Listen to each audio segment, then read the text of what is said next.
What does a man see, standing alone on a harbour deck at dawn, when he knows that the orders he gives that day will reshape the course of nations? What runs through the mind of a naval commander in those final, quiet moments before history accelerates beyond anyone's control?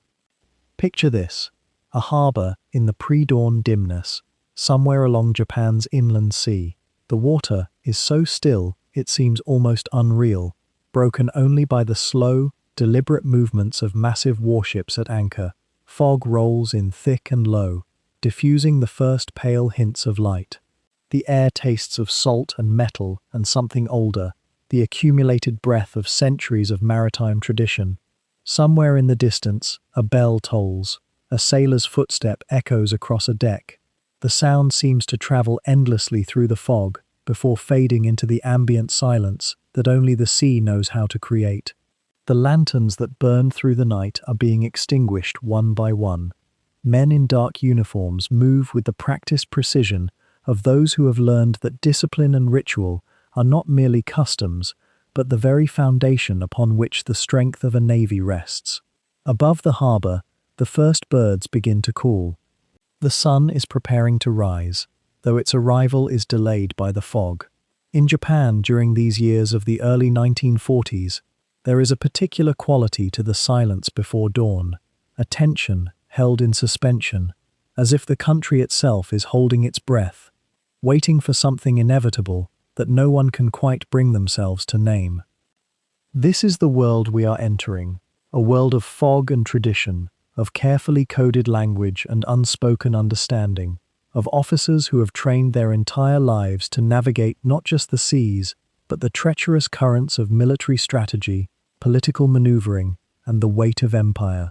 This is the world of Admiral Osami Nagano, a man whose name has been largely eclipsed by history, overshadowed by the more famous commanders of the Pacific War, yet whose decisions, calculations, and moral compass would guide Japan through its most consequential naval decisions. If you find yourself drawn to the quieter, more contemplative corners of military history, to the personal narratives of those who stood at the intersection of duty and conscience during the Second World War, then I'd like to invite you to subscribe to this channel. Here, we chronicle the lives of figures like Nagano with the care and precision they deserve, diving deep into the calm, carefully researched narratives that allow history to unfold, not as sound and fury, but as a series of human moments that shaped our world. What follows is that story. Nagano was born in 1880 in Kochi Prefecture, a region on the southern coast of the island of Shikoku, a place where mountains descend steeply toward the sea, and where the maritime traditions of Japan run as deep as the tides themselves.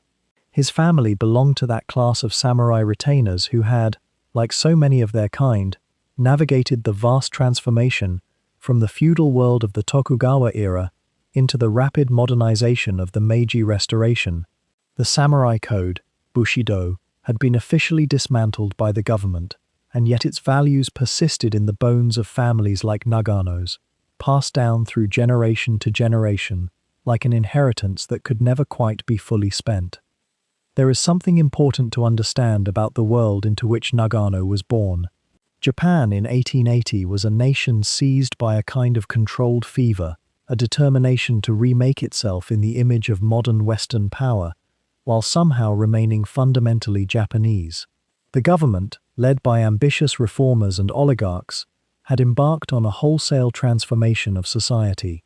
Railroads were spreading across the islands. Western military advisors had been brought in to rebuild the army and navy from the ground up. Schools were being reorganized according to new principles. The feudal structures that had organized Japanese society for centuries were being deliberately, methodically dismantled. And yet, the old world had not entirely vanished. Samurai families still existed, still carried their traditions, still held to their codes of honor and discipline, even as the legal framework that had once defined them was being swept away. Nagano's childhood would have been shaped by this profound duality, the constant presence of ancestral values and samurai heritage alongside the relentless push toward Western-style modernization. His parents and grandparents would have instilled in him the virtues of loyalty, service, and duty to a cause larger than oneself.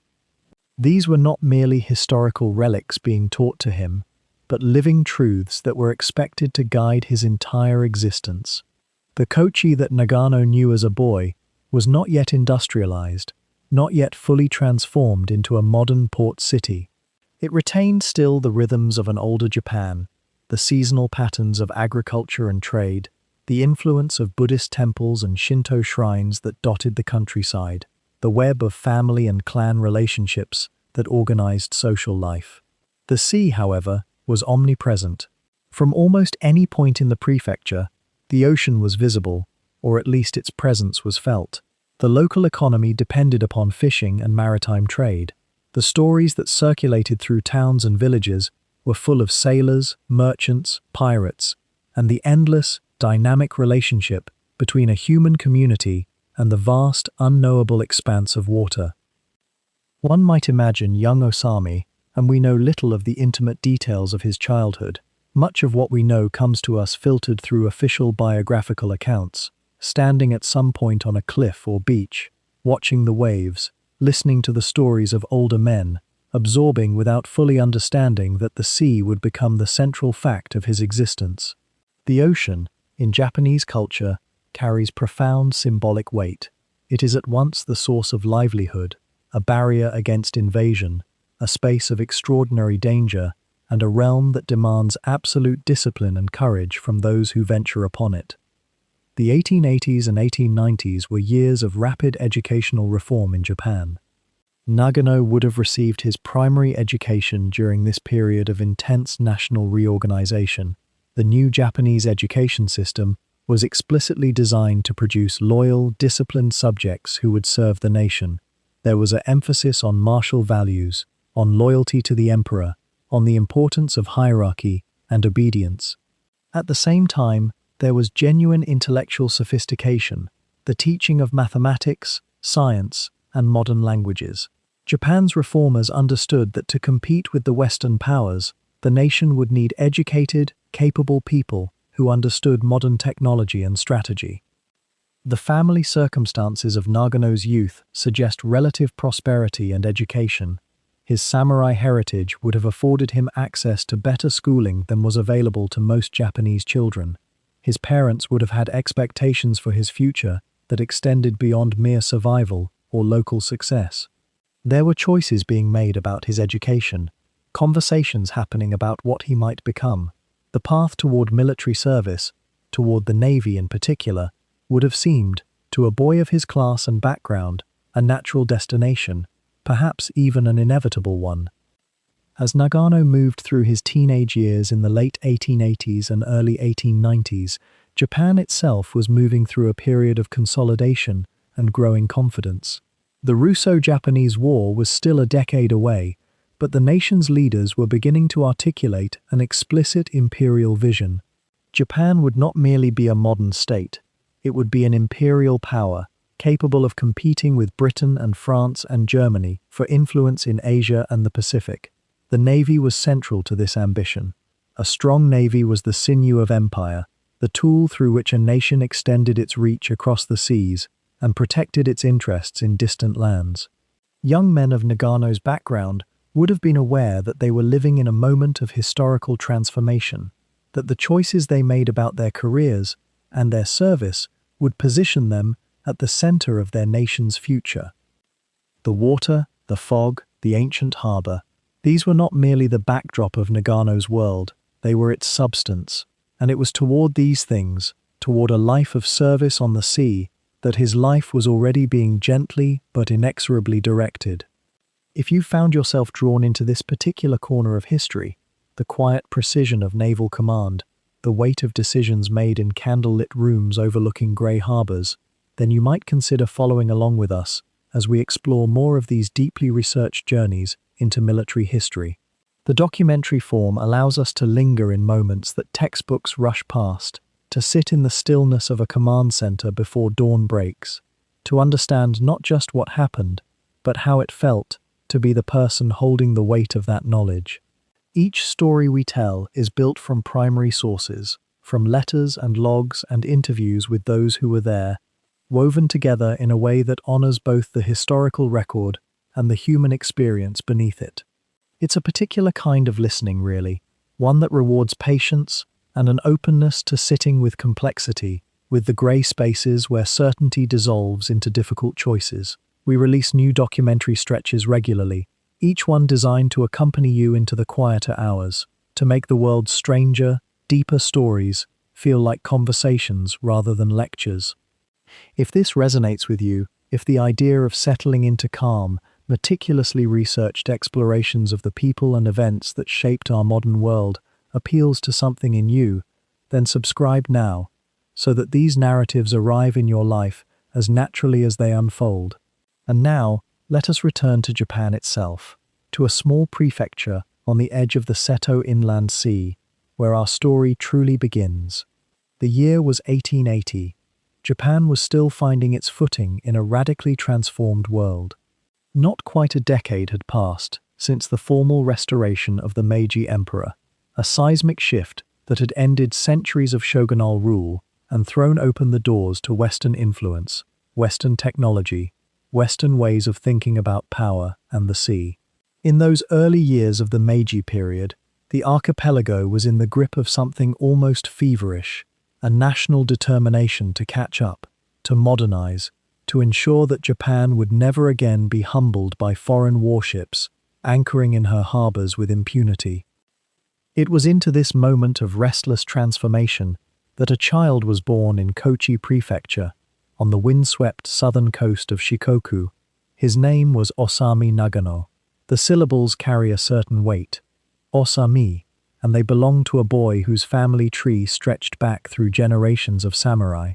Not the flamboyant warlords of popular imagination, but the quieter, steadier warrior class that had served regional lords, that had internalized the code of Bushido, that understood honor and hierarchy, and the patient mastery of discipline as things woven into the very fabric of one's being.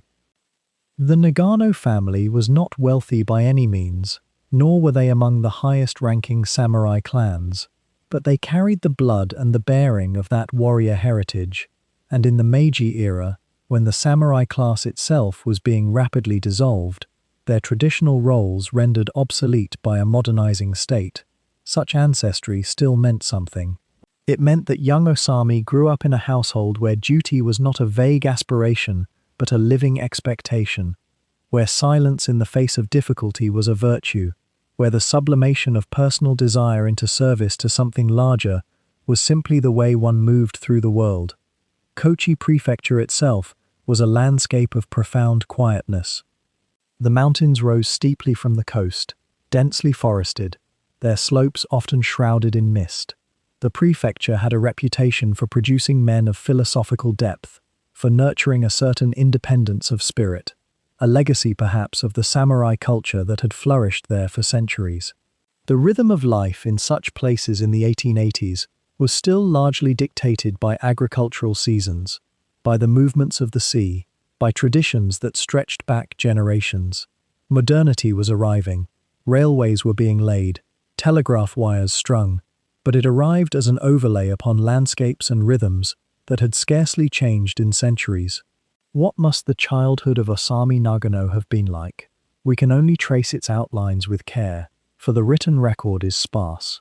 He grew up in a household shaped by Meiji values, that peculiar blend of Confucian propriety and Shinto nationalism and Western military science that characterized the educated classes of that era.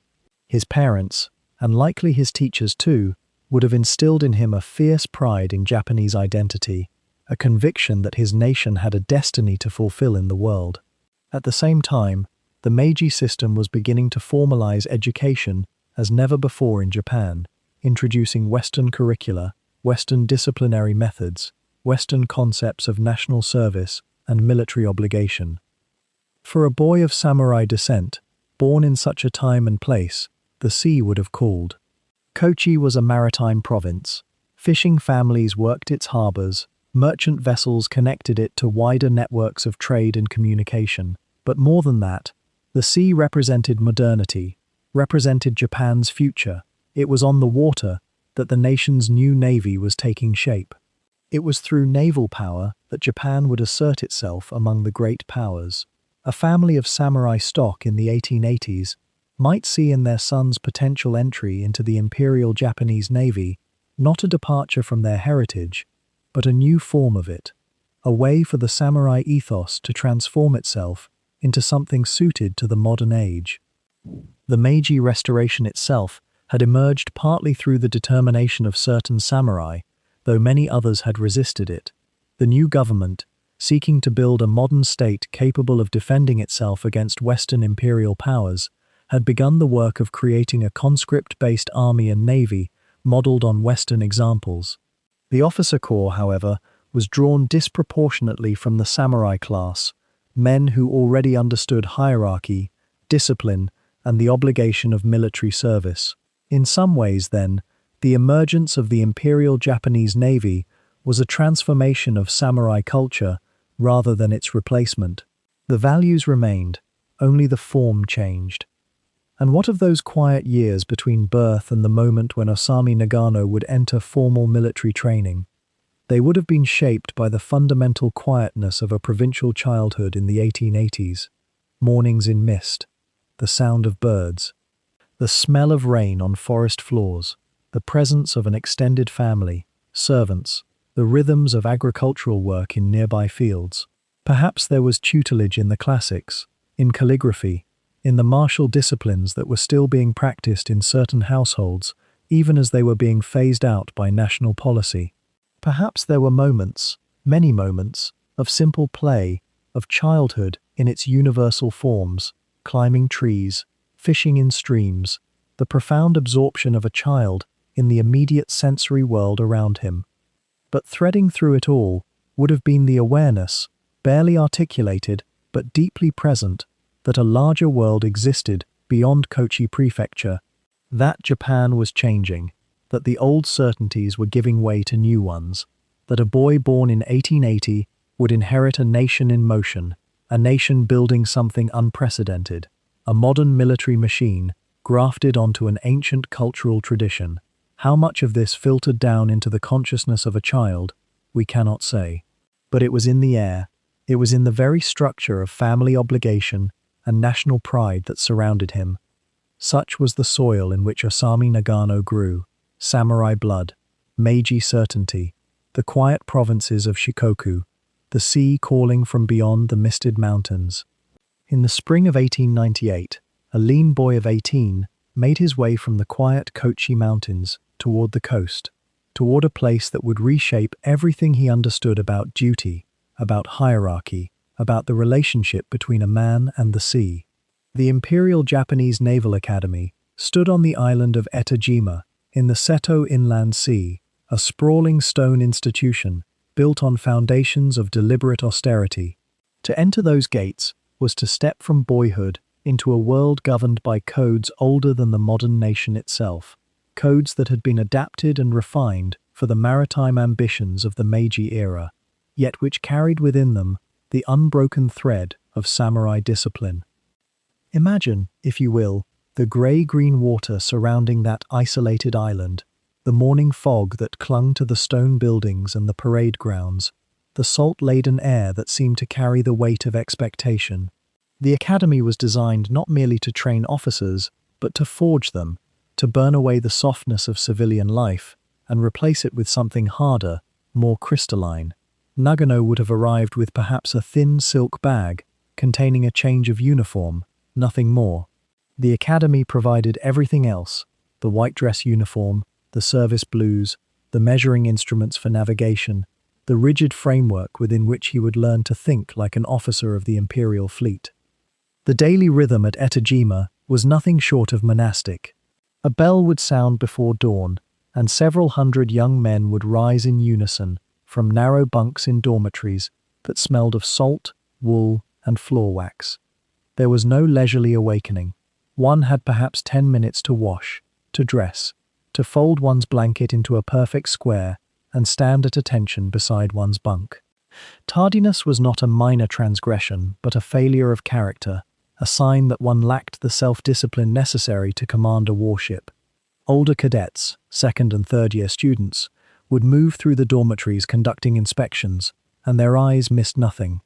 A thread out of place on a uniform, a spot on a mirror, dust on a locker door. These small deviations from perfection were met not with a raised voice, but with something colder, a quiet note of contempt, a suggestion that perhaps one did not belong at the academy after all. And then came the sea itself. After breakfast, a simple meal of rice, pickled vegetables, and perhaps a small fish, the new cadets would proceed to the waterfront. There, small sailing vessels awaited, and for a first-year cadet, the ocean was both the classroom and the judge.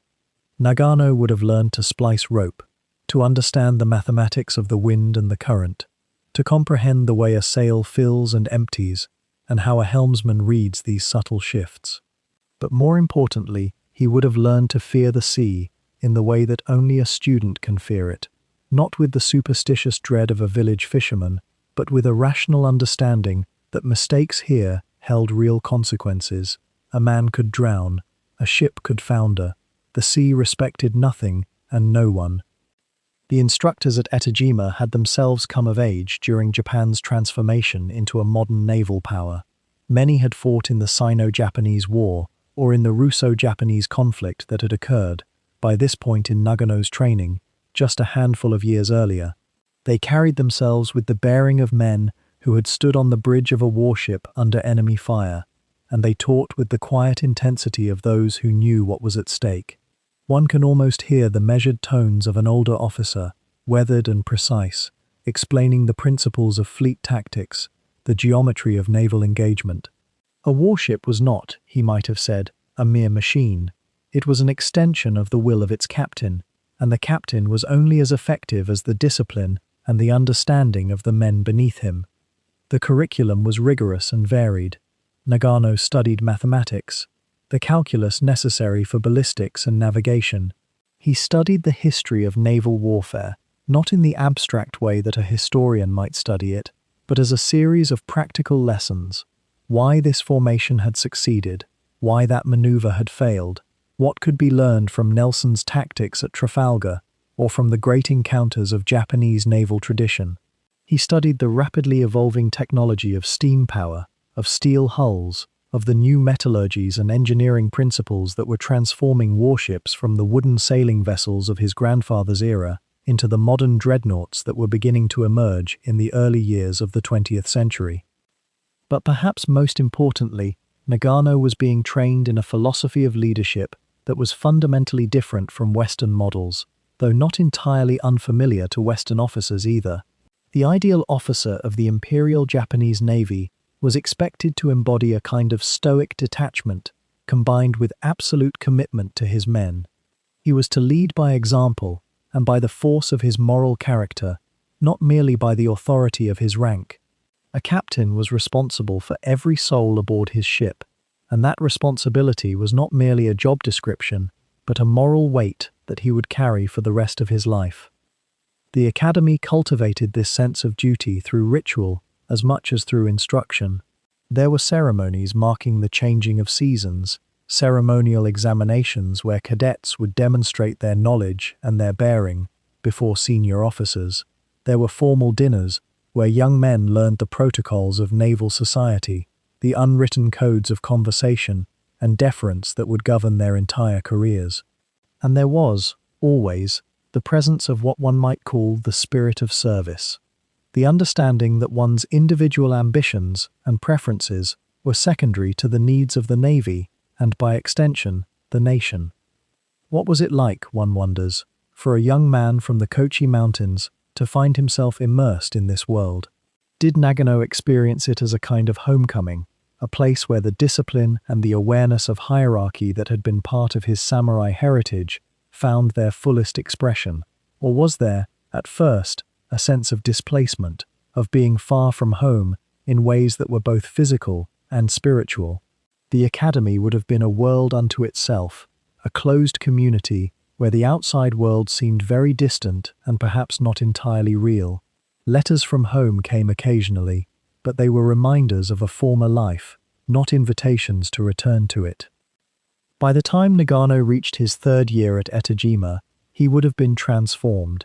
He would have moved through the hierarchy, taken on minor responsibilities, learned to see younger cadets with the mixture of sympathy and exacting standards that defines an older student who has himself been shaped by institutional discipline. He would have been slender and weathered from his time on the water, his hands calloused from rope work, his eyes trained to read the subtle signs of wind and weather, and he would have begun to understand that his future, his entire life perhaps, was now bound to this navy, this institution, this rigid world of duty and honor and unquestioned obedience to the chain of command. The question of who Osami Nagano was becoming during these years at Etajima, what aspects of his character were being deliberately cultivated, and what aspects were perhaps being suppressed, would echo through the rest of his life. The academy was not a place that encouraged originality or independent thinking. It was a place designed to produce men who understood their role in a larger system and who would execute their duties with precision and without complaint. Nagano would graduate into a navy that was being rapidly expanded, that was beginning to assert itself as a major power in Asian waters, and that was increasingly confident in its ability to defend Japanese interests against any rival.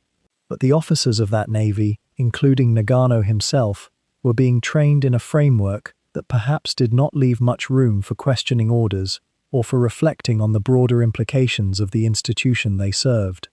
In the fog-wrapped dawn of the island, in the salt spray of the morning drills, in the mathematical certainty of the navigation tables, Nagano was being prepared for a life of command. The academy was, in a sense, a kind of chrysalis, and he was emerging transformed, ready to take his place in the officer corps of the Imperial Japanese Navy at a moment when that navy was standing at the threshold of extraordinary expansion and extraordinary peril. The years that followed his graduation from the academy were years of watching, learning, standing watch through the long, salt-thick nights that maritime officers know. Nagano's first assignments came at a moment when Japan itself was discovering what it meant to possess a truly modern fleet, and he would spend his early career observing that transformation from positions of increasing responsibility, each posting a careful step upward through the hierarchy of seamanship and strategy that would define the next 4 decades of his life. His initial seagoing assignments placed him aboard vessels that were themselves still relatively new to the Imperial Navy, ships that represented Japan's ambitions to compete with the great naval powers of Europe and America.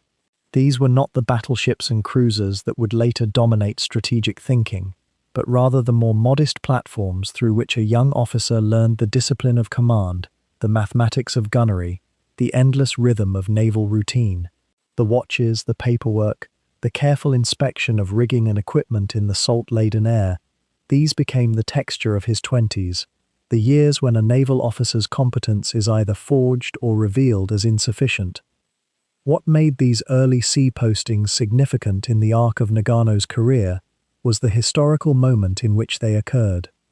The Russo-Japanese War, fought in 1904 and 1905, had already transformed the strategic landscape of East Asia and the Western Pacific, and Japan's extraordinary naval victories in that conflict had sent ripples of consequence through every chancellery in Europe and America. The sinking of the Russian Baltic Fleet at the Battle of Tsushima in May of 1905 had demonstrated, in the starkest possible terms, that a non-European naval power could defeat a major Western nation in a modern naval engagement. For Japan, this was not merely a military triumph, it was a kind of global announcement of arrival, a signal that the assumptions of European dominance at sea were no longer reliable. Nagano, though too young to have served prominently in that conflict, entered the Navy in its immediate aftermath, when the institutional memory of Tsushima was still vivid and reverential. Every senior officer he encountered had witnessed or studied that engagement. The tactics, the gunnery calculations, the strategic insights derived from Tsushima became the foundation of Japanese naval doctrine in these years, and a young officer absorbed them not from lectures alone, but from the living oral tradition of the service itself. The older captains and admirals carried Tsushima with them as a kind of lodestone, an example of what was possible when training, courage, and the willingness to risk everything converged in a moment of crisis. The ships on which Nagano served during these early postings were themselves beneficiaries of Japan's newfound confidence and its growing naval budget. The years immediately following the Russo-Japanese War saw a period of rapid expansion in Japanese shipbuilding, as the nation committed itself to maintaining a fleet that could defend its interests against potential rivals. Nagano witnessed this expansion not as abstract policy, but as the concrete reality of new vessels sliding down the ways, of upgraded equipment being installed on older ships, of the Navy's increasing sophistication in technology and tactics. He was learning, in other words, not merely how to command a ship, but how to command it in an era when that ship represented the cutting edge of what Japan could achieve. His assignments during the 1910s began to shift him toward positions of greater analytical weight. The nature of naval strategy itself was undergoing profound changes in these years, driven by the emergence of the airplane and the submarine as factors that would eventually overshadow the battleship's primacy. Nagano's early experience with these emerging technologies, though still in their infancy, would shape his understanding of how modern naval warfare might be fought. The airplane was not yet the dominant weapon it would become, but thoughtful officers were already beginning to sense its potential, and Nagano was among those who observed, questioned, and filed away the implications for future strategy. What perhaps matters most about these early sea postings is that they situated Nagano within a particular tradition of Japanese naval thought, one that was deeply influenced by the lessons of Tsushima, but also by Japan's reading of how the world's naval powers were evolving their strategies and technologies. The British Navy, still the world's largest and most powerful at this time, remained the model against which Japanese thinking was measured, yet increasingly there was a sense that the Japanese Navy represented something distinct, shaped by different geographical circumstances, different strategic vulnerabilities, and different historical experiences. Nagano, moving through the ranks in the service, was inhaling this distinctive naval culture, absorbing its assumptions, its anxieties, its aspirations. The isolation of service at sea, the months-long absences from Japan, the constant awareness that naval officers represented their nation's power and prestige in distant waters, all of this formed a particular psychology in men like Nagano. A naval officer's world was more confined, in some ways, than that of his land-based counterparts. At sea, there were no newspapers bringing the latest political gossip from Tokyo, no immediate access to the shifting currents of domestic factionalism. There was instead the ordered world of the ship, the clear lines of command, the shared purpose of maintaining a vessel and crew in readiness. Perhaps this orientation, toward the practical, the technical, the immediately consequential, would remain characteristic of Nagano's thinking, even as he rose into positions of greater political consequence. His reputation during these years was building quietly, the way such reputations build in large institutions. He was known as a capable officer, competent in his duties, serious in his approach to the responsibilities assigned to him. He was not a dramatic figure, not someone who sought attention or advancement through self-promotion. Rather, he was the sort of officer who was noticed by his superiors for the quality of his work, for his grasp of technical matters, for his willingness to master the details that separated good command from mediocre command. This methodical competence, this almost austere devotion to professionalism, would become hallmarks of his character and would eventually lead to positions of significant influence. By the early 1920s, Nagano's career had advanced to the point where he was being considered for positions of greater strategic importance. The war in Europe, what the Japanese called the Great War, though they had entered it only in its final years, had confirmed many of the lessons that Japan's naval officers had been pondering since Tsushima. The dominance of capital ships, the importance of range and gunnery accuracy, the emerging significance of submarines as commerce raiders and fleet weapons, all of these had been demonstrated, sometimes at terrible cost, in the North Sea and other theatres. Nagano, now in his early 40s, was among the officers who would help translate these lessons into the next generation of Japanese naval strategy and policy. By the early years of the 20th century, when Nagano had proven himself capable and reliable through his early postings, the question that occupied the minds of Japan's naval leadership was no longer whether the nation had become a modern power, that much had been settled in the waters off Tsushima, but rather how to sustain that position, how to study the very nations that had inspired Japan's own naval ambitions. And so, in a pattern that would shape his entire understanding of strategic thought, Nagano was selected for foreign attachment, that privileged assignment given to only the most promising officers, the ones deemed worthy of understanding the world beyond Japan's shores. His journey westward was itself a meditation on distance and transformation. Ships carried him across waters that seemed to stretch toward infinity, and with each passing week, the certainties of home grew quieter. The ocean, that element he had studied in academy and commanded in training, became a mirror for something larger, the vastness of the modern world, the existence of naval powers whose fleets dwarfed even Japan's celebrated expansion. It was during these crossings that officers like Nagano began to understand, in a way that no lecture could convey, that Japan's naval might, however impressive in the East, was but one constellation among many in the greater firmament of global sea power. When Nagano arrived in the United States, he entered a world of immense naval sophistication and industrial capacity that operated according to principles both familiar and profoundly alien. The American naval establishment was itself undergoing transformation in those early decades, grappling with questions of doctrine, technology, and global responsibility. Nagano's posting as a naval attaché placed him within that world not as a subordinate observer, but as a representative of a rising maritime nation, a position of subtle authority and careful study. Consider what he would have witnessed during his time in America. Dockyards of staggering scale. Vessels being constructed with technologies that Japan was still attempting to master or replicate. Officers and admirals whose careers had been shaped by entirely different historical narratives than his own. Men who had operated within a context of established naval dominance, for whom the sea represented not a recent arena of national assertion, but a taken-for-granted domain of American power. Nagano would have observed how American naval strategy prioritized certain technologies, how their officer corps approached problems of fleet organization, how they conceived of naval warfare at a distance, with capital ships as the ultimate arbiters of power. The educational dimension of such postings cannot be understated. Nagano was absorbing not merely facts and figures, but an entire way of thinking about maritime strategy. British naval thought, which had long dominated global naval doctrine through the 19th century, emphasized the concentration of force, the decisive battle, the dominance of heavy gun platforms.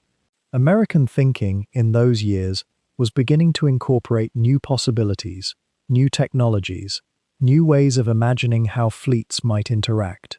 Nagano, with the intellectual discipline that had marked his entire career, was noting all of this, questioning, comparing, beginning to form judgments about what Japan might learn and what Japan must reject or adapt.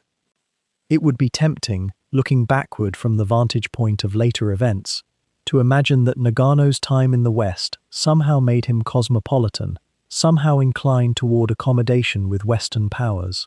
The historical record, however, suggests something more nuanced and perhaps sadder, that his study of Western navies convinced him of their immense material superiority, but also of what he perceived as certain rigidities in their thinking, certain assumptions about how naval warfare must be conducted. He saw the Americans and British as powerful, certainly, but perhaps not infinitely adaptable. Was there a way, he might have wondered, for a nation of Japan's industrial constraints to compete with such overwhelming resources? Only through exceptional thinking, exceptional discipline, exceptional sacrifice. His foreign service extended to other postings as well, other opportunities to observe, to absorb, to compare. Each such assignment added another layer to his understanding of how the modern naval world operated. He returned to Japan not as a naive enthusiast for Western ways, but as a sophisticated observer who understood both the achievements of Western naval powers and, as he came to see it, their vulnerabilities.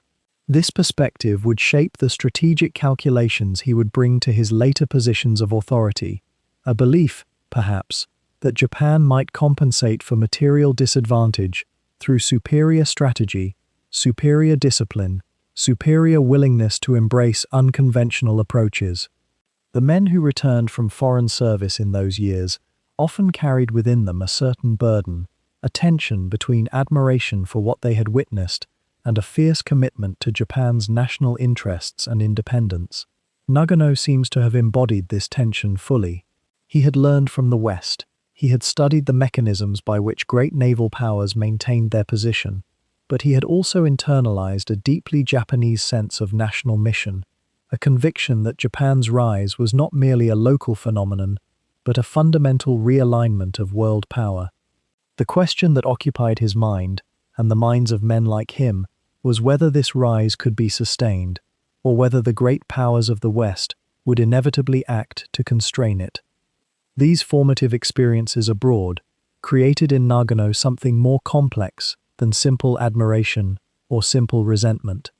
They created a strategic sensibility grounded in careful observation, in genuine understanding of Western military capacity, but also in a kind of assumption, perhaps inevitable, given the historical moment and the currents of thought flowing through Japan's elite circles, that Japan's destiny and the interests of the Western powers would eventually come into direct conflict. The study of Western navies had taught him their strengths. The deeper question, one that would occupy the remainder of his professional life, was whether those strengths could be overcome, whether, in the vast Asian waters where Japan would be operating far from Western industrial centers and supply lines, a smaller, but perhaps more unified and determined force might find a way to prevail. When he finally returned to Japan, after his years of foreign service had concluded, Nagano brought with him not a blueprint for the future, but a refined and complex understanding of the world into which Japan's naval ambitions were expanding. The quiet discipline of his nature, the analytical mind that had marked his academic studies, the officer's bearing that had been cultivated through decades of service, all of these were now informed by direct exposure to the very powers with whom Japan would eventually engage. He knew their capabilities intimately. He understood their doctrines. He had walked their dockyards and spoken with their officers. And yet, or perhaps because of this, he had come to conclusions about Japan's naval future that were not reassuring. What Nagano had earned through his years abroad was something quieter than fame. It was credibility. He returned to Japan in the early 1910s, carrying with him not just technical knowledge of Western naval architecture and tactics, but an understanding of how the great powers thought, how they calculated risk, how they measured themselves against one another across oceans. And in those years immediately following the Russo-Japanese War, when Japan still glowed with the unexpected triumph of that conflict, the Navy itself was experiencing something like a fever of ambition. The decade between 1910 and 1920 was a peculiar moment in the history of naval power. The dreadnought had already transformed everything. That revolutionary battleship had rendered all previous warships obsolete in a single stroke, and now every major naval power, from Britain to Germany to America and Japan, was locked in an arms race that moved with the velocity of industrial production itself. Japan, having proven its military competence against Russia, was determined not to be left behind. The Navy had become not merely a service branch, but a symbol of Japan's emergence as a modern great power, and the ambitions of naval leadership extended far beyond the pragmatic defense of home waters. During these years, Nagano ascended through a series of staff and command postings that would have been invisible to the outside world, but were crucial to shaping his authority within the Navy itself. He served on the Naval General Staff during periods of expansion and reorganization. He commanded vessels, held positions in naval administration, and slowly accumulated the kind of institutional knowledge and personal relationships that made a man indispensable in the corridors of power. These were the years when the bonds between men, forged in shared service and mutual respect, became the sinews that held the Navy together as a functioning organism. What emerges from this period is a portrait of Nagano as fundamentally a craftsman of naval power, a man who understood the intricate machinery of naval administration, who grasped how to move through bureaucratic channels, who knew how to speak to both the traditionalists who worshipped the legacy of the samurai and the modernizers who believed Japan's future lay in steel and steam. He was neither a visionary strategic theorist nor a wild-eyed expansionist. Rather, he was something perhaps more influential in the long run. He was an organizer, a disciplinarian, a man who could translate the abstract ambitions of political leaders into the concrete doctrines and force structures that the Navy would actually employ. The treaty politics of this era form the backdrop to his rise, and they matter deeply because they shaped not only his thinking, but the entire psychological orientation of the Japanese Navy toward the outside world. After the Great War ended in 1918, there was a brief moment when the possibility of genuine naval cooperation between the major powers seemed possible. Japan, the United States, and Britain had all emerged from the conflict with expanded fleets and uncertain futures. The question that haunted every naval commander's sleep was this: could the world sustain the economic burden of an unlimited arms race among three industrial giants, all building battleships at maximum capacity? In 1921 and 1922, the Washington Naval Conference attempted to answer that question. The conference brought together the world's leading naval powers to negotiate limitations on battleship construction and to establish ratios of naval strength that would, in theory, prevent any single power from achieving decisive superiority. For the United States, the goal was to check British naval dominance and constrain Japan's growing power in the Pacific. For Britain, the goal was to maintain its traditional supremacy while managing the rise of two formidable competitors. For Japan, the negotiators faced an agonizing dilemma: how to secure enough naval power to dominate the Western Pacific, which was essential to protecting Japanese interests in China and Manchuria, while accepting limitations that would leave Japan permanently inferior to both Britain and America combined. Nagano, though not a principal delegate, was deeply involved in the technical discussions surrounding these treaties. He would have understood, with the clarity that comes from studying another nation's capabilities firsthand, that Japan could never match the combined industrial output of America and Britain. The limitations imposed at Washington, therefore, felt to many in the Japanese Navy not like a reasonable accommodation, but like a structural humiliation. Japan was assigned a 5-5-3 ratio in capital ships, meaning that for every 5 battleships Britain or America could maintain, Japan could maintain only 3. The mathematics of this arrangement were meant to reflect the geographic realities of power in different oceans, but to Japanese naval officers, it read like an official declaration that Japan was being permanently fixed in a subordinate position. This sense of constraint, of having Japan's ambitions capped by foreign powers acting in concert, would ferment in the officer corps throughout the 1920s, and Nagano, moving through his various postings and growing in influence, absorbed this sentiment even as he learned to work within the treaty system. The question that began to shape his thinking, and that of many of his peers, was not whether Japan would someday challenge these limitations, but when, and under what circumstances. The 1920s themselves were a period of relative calm in Japanese politics, a time when the Navy was compelled to make do with what it had, and to focus on improving efficiency, doctrine, and training, rather than expanding sheer numbers. It was an era that rewarded precisely the kind of administrative acumen and institutional knowledge that Nagano possessed. He rose to positions of greater responsibility not because he was a firebrand or a revolutionary, but because he was competent, reliable, and understood how to maintain the complex machinery of the Navy's operations, even when resources were constrained and ambitions were thwarted. What happened to Nagano during these 2 decades was a kind of subtle transformation. He did not change his fundamental views about Japan's place in the world or its naval needs.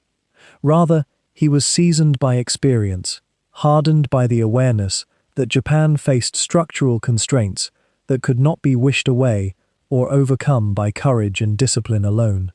And yet he was also shaped by an institution, the Navy itself, that harbored deep and growing resentments about those constraints.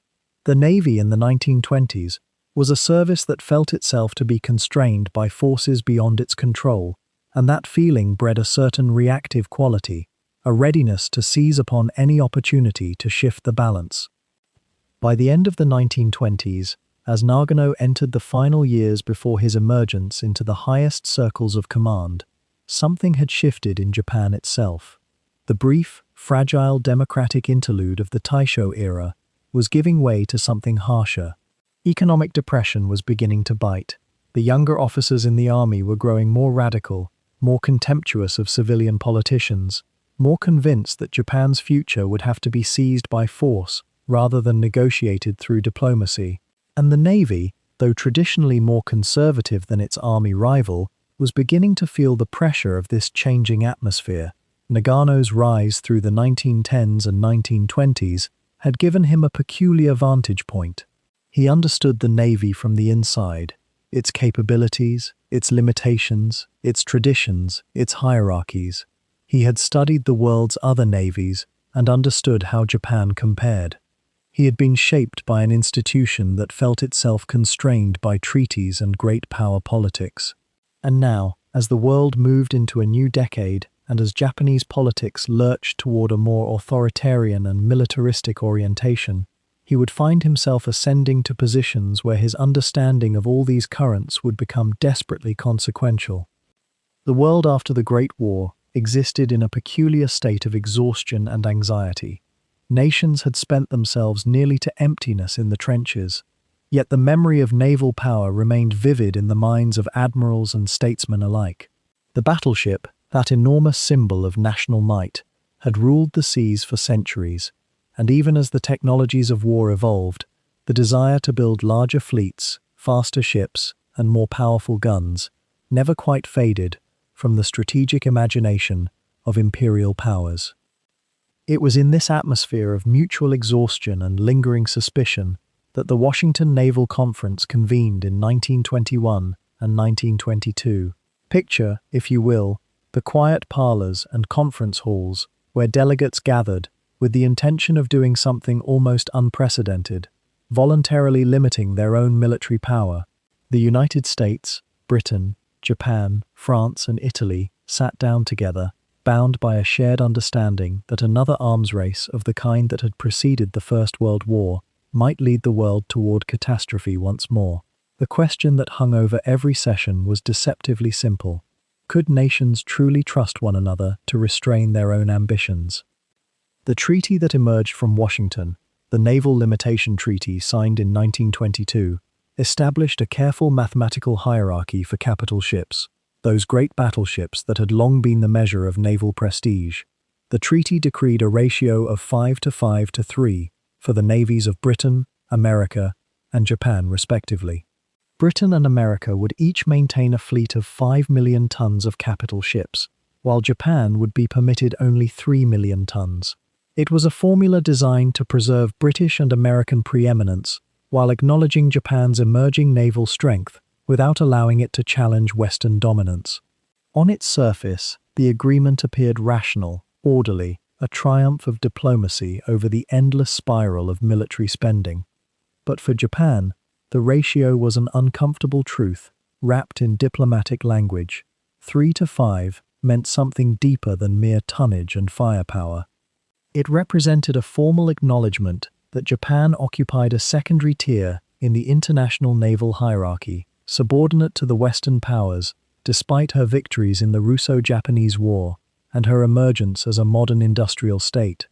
The treaty was, in essence, a mathematical expression of Japan's place in the world order, and that place was not where Japanese strategists believed it should be. Nagano, now rising through the ranks of the Imperial Navy's command structure, witnessed this unfolding with the clear eyes of a trained officer. He understood the strategic calculations that had produced the treaty. He could recite the tonnage ratios and the specifications for capital ship displacement, but he also understood what those numbers meant for the navy he served and for Japan's aspirations in the Pacific.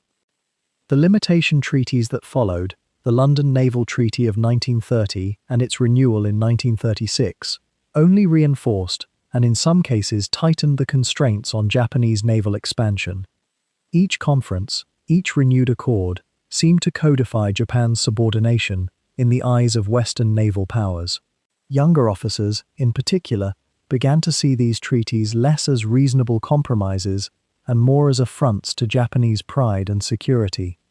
The Navy was growing increasingly fractured between those who believed in working within the treaty system and those who saw the treaties themselves as the problem.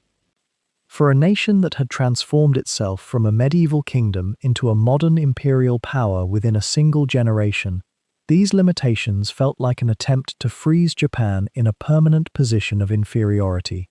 The mathematical ratios meant that no matter how many ships Japan built, how advanced her design, how skilled her sailors, she would always be outnumbered by Britain and America combined. It was a formula that acknowledged Japan's rising strength while simultaneously insisting that she remain the junior partner in any Pacific arrangement. Nagano's own position during these years was delicate and instructive. He was neither a blind militarist nor a naive believer in international law. He grasped, as clearly as any observer of geopolitics could grasp, that treaties are only as binding as the willingness of nations to enforce them and the willingness of other nations to honor them. He watched as Japan's economy struggled with the constraints of the Depression, as her population pressed outward seeking resources and markets, and as the Western powers, particularly Britain and America, seemed to tighten their control over the resources and colonies of Asia and the Pacific. The conference halls of Washington and London, with their polished tables and carefully drafted clauses, existed in a strange temporal suspension. They represented a moment when the international community could still imagine managing great power rivalry through negotiated limits and formal agreement. Yet even as delegates signed these documents, the circumstances that had produced them were shifting beneath the surface. Japan was becoming less willing to accept subordination. Nationalist sentiment was rising. The military, particularly the Navy, was gaining influence over civilian government. The comfortable fiction that all nations would peacefully accept the hierarchy enshrined in these treaties was beginning to crack. Imagine standing in a Japanese naval planning room during this period, the walls lined with charts showing naval strength comparisons, the atmosphere thick with a quiet, simmering frustration. Officers would review the treaty limitations, calculate what Japan might achieve within these boundaries, and then ask themselves the inevitable question: what happens if we decide the treaties no longer serve our interests? It was not yet open mutiny, not yet rebellion against the international order. It was something quieter, slower, more insidious, a growing conviction that the existing system was unjust and that Japan had no choice but to break free from it. The Washington Naval Conference and the treaties that followed represented a particular moment in 20th century history when the great powers genuinely attempted to regulate their own competition through mutual agreement. It was an experiment in the management of power, born from the trauma of the First World War and the hope that rational negotiation could replace arms races and imperial rivalry. For a brief time, it seemed to work. Budgets were restrained, shipbuilding slowed, the mutual fear of spiraling expenditure was held in check. But the treaty system, for all its careful calibration and diplomatic language, could not solve the underlying tensions that continued to drive Japanese ambition. Japan's population was growing, her industries were expanding, her need for raw materials and markets was deepening, and with each passing year, the 3-to-5 ratio, that mathematical expression of subordination, seemed to press more heavily upon the minds of her military leaders. The treaties, meant to prevent the very arms race that had preceded the First World War, would ultimately prove inadequate to contain the forces that were building beneath the surface of international relations in the 1930s. Nagano understood this, perhaps more deeply than many of his contemporaries, because he had studied in the West, had seen firsthand the wealth and power of American and British naval forces, and had begun to grasp the true cost of Japan's secondary position. The treaties were elegant instruments of diplomacy, but they were not destiny. They could be withdrawn from, they could be broken, and as the 1930s progressed, The question was not whether the treaties would ultimately constrain Japanese naval expansion, but rather when Japan would decide to break free from them entirely. The 1930s arrived with a peculiar tension woven through Japan's naval corridors, a sense that the world's great powers were engaged in an elaborate negotiation about force itself, about how many ships could exist, how large their guns might be, what waters belonged to whom. Nagano, now in his early 50s and bearing the quiet authority of decades in service, found himself selected as a delegate to the London Naval Conference of 1930, a gathering intended to extend and refine the limitations that had been set in Washington years before. It was, on the surface, a diplomatic mission like any other. Admirals and politicians from Britain, the United States, France, Italy, and Japan assembled to discuss tonnage ratios, gun calibers, the technical specifications of submarines and cruisers, matters that seemed almost abstract until you remembered that each number represented power, reach, the capacity to project imperial will across vast oceans. But Nagano carried with him to those talks a growing awareness that something had shifted in the consciousness of the Japanese Navy. The Washington Conference of 1922 had imposed upon Japan a ratio of naval strength, 5 ships for every 5 that Britain and America possessed, a humbling acknowledgement that Japan, despite its victories over Russia 2 decades earlier, would never be permitted to build toward true equality with the Western powers. That ratio had stung. It continued to sting. Young officers whispered about it in wardrooms and training schools.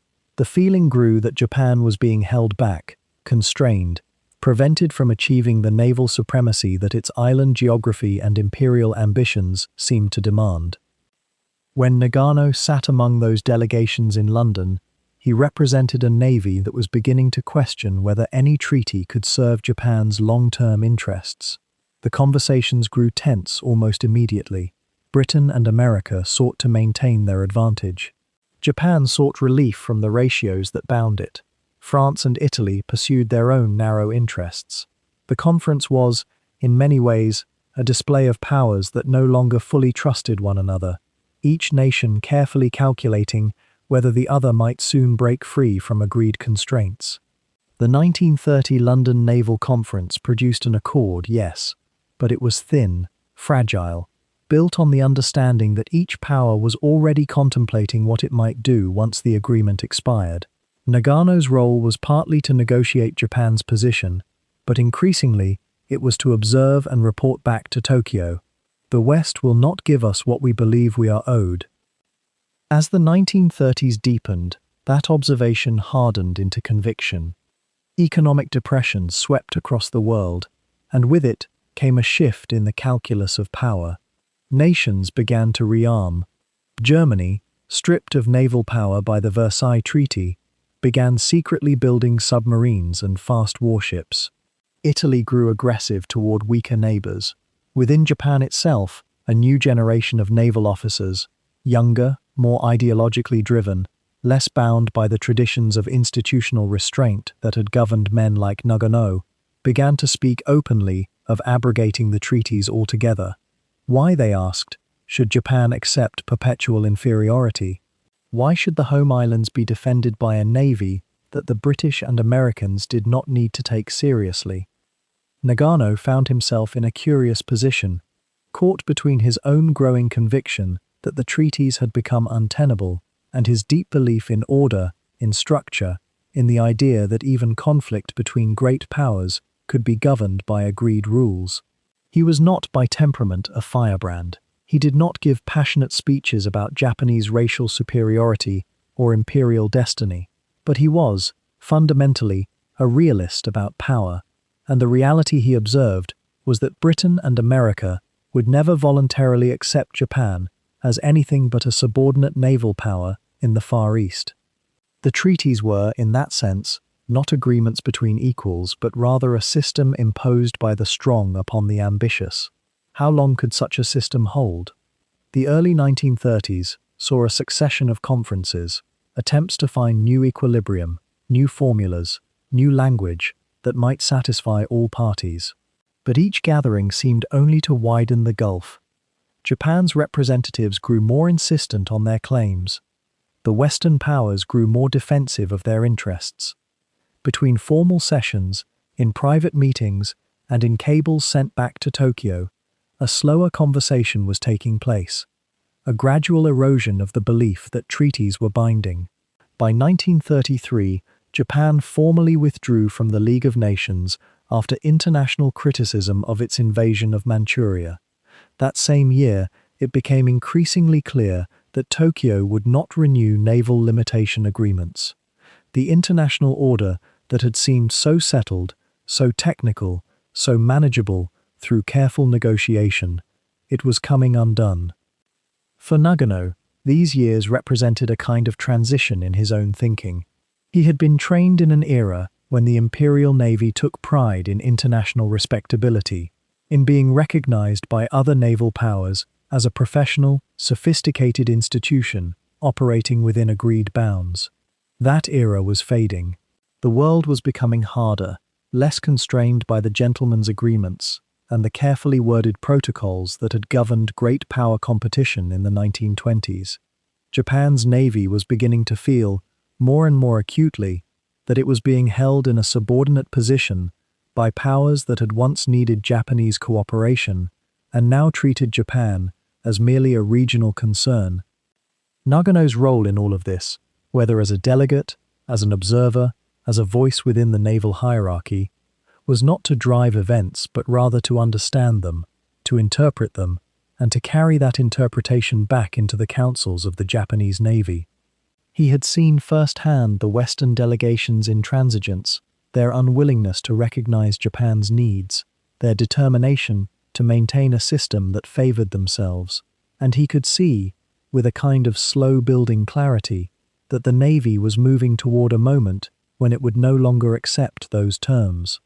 The treaties would not hold, the ratios would be abandoned, and the naval competition that followed would be unlike anything the world had witnessed before, no longer governed by negotiated limits, but rather by the simple logic of how much each power could build and what it could do with that power when the moment came. What had seemed, a decade earlier, like a stable international framework for naval competition, the Washington and London conferences, the reduction talks, the shared commitment to limitation, now felt like a structure waiting to collapse. The world of diplomatic compromise and technically precise language was giving way to something older and more elemental, a simple struggle for naval dominance. Nagano did not make this transformation happen, but he witnessed it unfold across the early 1930s, in conference halls and in private communications, in the shifting rhetoric of delegations, and in the widening gap between what Japan believed it deserved and what the Western powers were willing to grant. The slow souring of those relationships, the gradual recognition that treaties were becoming meaningless, the mounting tension between Japan and the Western powers, these were the currents running beneath the surface of the 1930s, and at the heart of that transformation was a quiet, growing certainty that the naval world was entering a new era entirely. The age of limitation was ending. The age of expansion, unconstrained and competitive, was about to begin. Nagano was watching it happen, understanding it with the clear eye of a professional, and preparing the Japanese Navy for a future that no international conference could any longer constrain or define.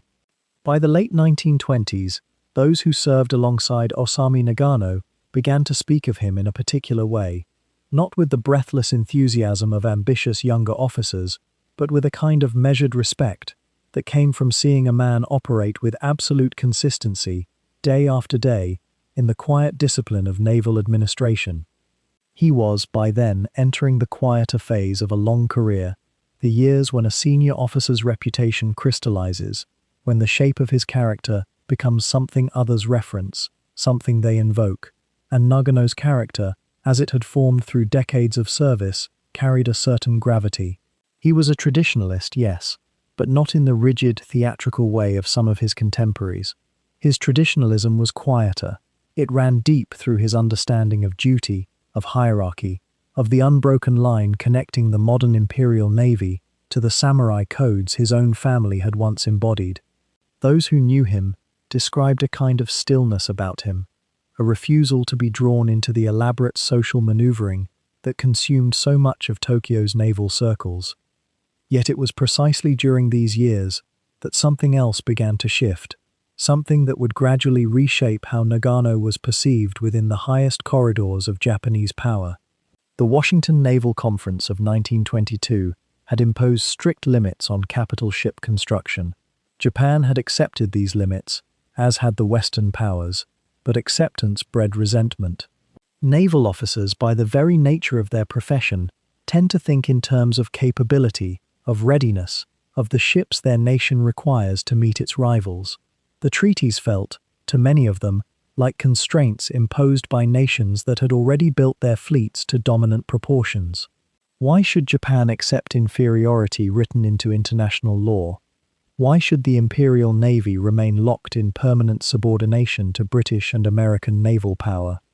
This question, which might have seemed abstract or theoretical to civilians in Tokyo, carried enormous weight in naval circles. And Nagano, as his reputation grew and his influence within the Navy Ministry expanded through the late 1920s and into the 1930s, found himself increasingly aligned with those officers who questioned the fundamental fairness of the naval order.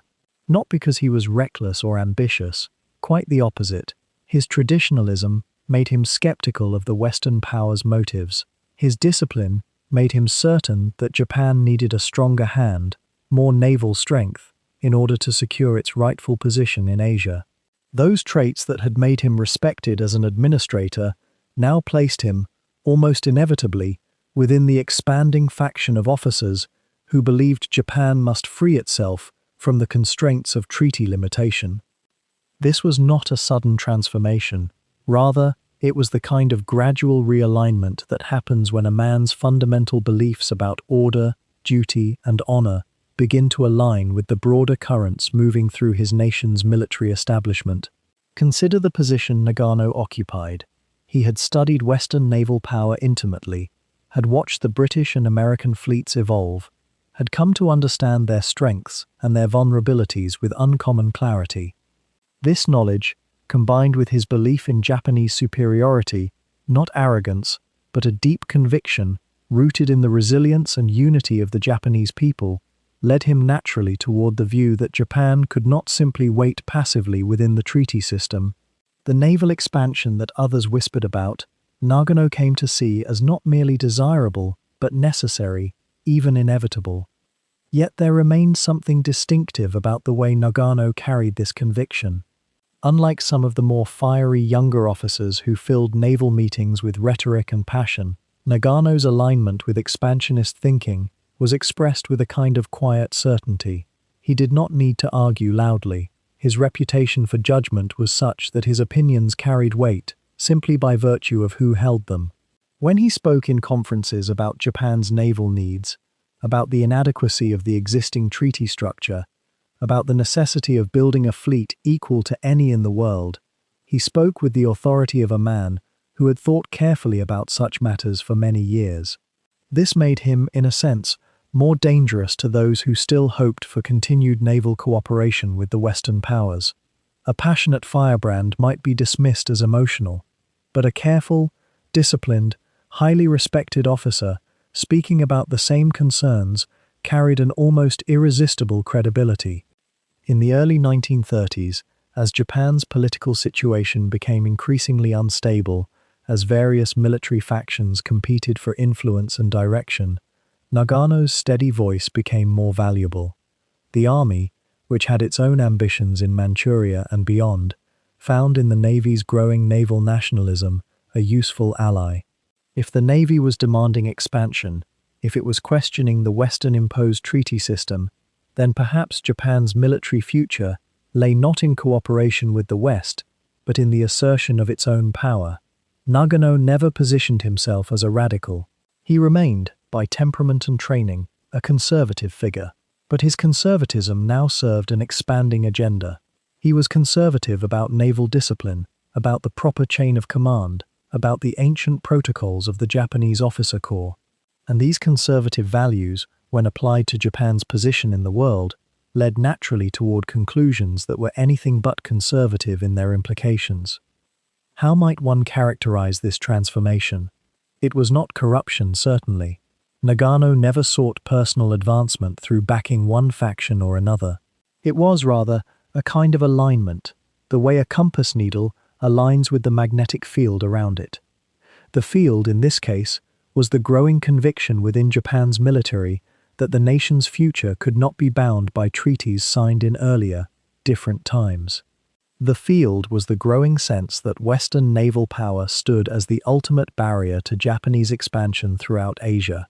The field was, in the deepest sense, the zeitgeist of a nation beginning to believe that its destiny lay beyond the constraints that the existing international order had imposed. And Nagano, with his formidable intellect, his unquestioned integrity, and his genuine commitment to Japanese strength, was drawn into the center of this field.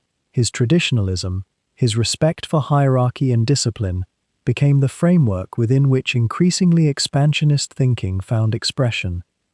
By the mid-1930s, those who had known Nagano as a younger officer might have noticed a shift in the tone of conversations around him. The respect remained absolute, but now it was joined by something else, a sense that he represented, in some profound way, the future direction of the Japanese Navy. He was not the radical firebrand, the ambitious schemer, the dangerous ideologue. He was something perhaps more consequential. He was the traditionalist who had come to see Japan's naval expansion as not merely compatible with, but essential to, the preservation of Japanese honor and the fulfillment of Japanese destiny. In his quiet way, Osami Nagano had become one of the most influential voices in Tokyo, arguing for a Japan that would no longer accept the limits imposed upon it. And the more he spoke, the more he was listened to, the less it seemed possible for Japan to chart any other course. By the middle of the 1930s, the political landscape within Japan had become something akin to a slow-moving storm gathering over the home islands, a storm that would eventually reshape the entire character of the Japanese Empire. Osami Nagano, now in his mid-50s and bearing the weight of decades of naval service, found himself at the precise center of this gathering tempest. His appointment as Navy Minister came not as a simple promotion, but as a delicate positioning within a government increasingly divided against itself, where the question of power had become inseparable from the question of national destiny. To understand what Nagano inherited when he took office as Navy Minister, one must first grasp the peculiar nature of Japanese governance in this era. Unlike Western democracies where elected representatives held singular authority, Japan operated under a system where power was distributed among several competing institutions: the military chief of staff, the cabinet, the navy, the army, and a remnant imperial court that still commanded considerable symbolic weight. The emperor himself, while theoretically absolute, often stood somewhat removed from day-to-day decisions, leaving policy to emerge from the friction and negotiation between these powerful factions.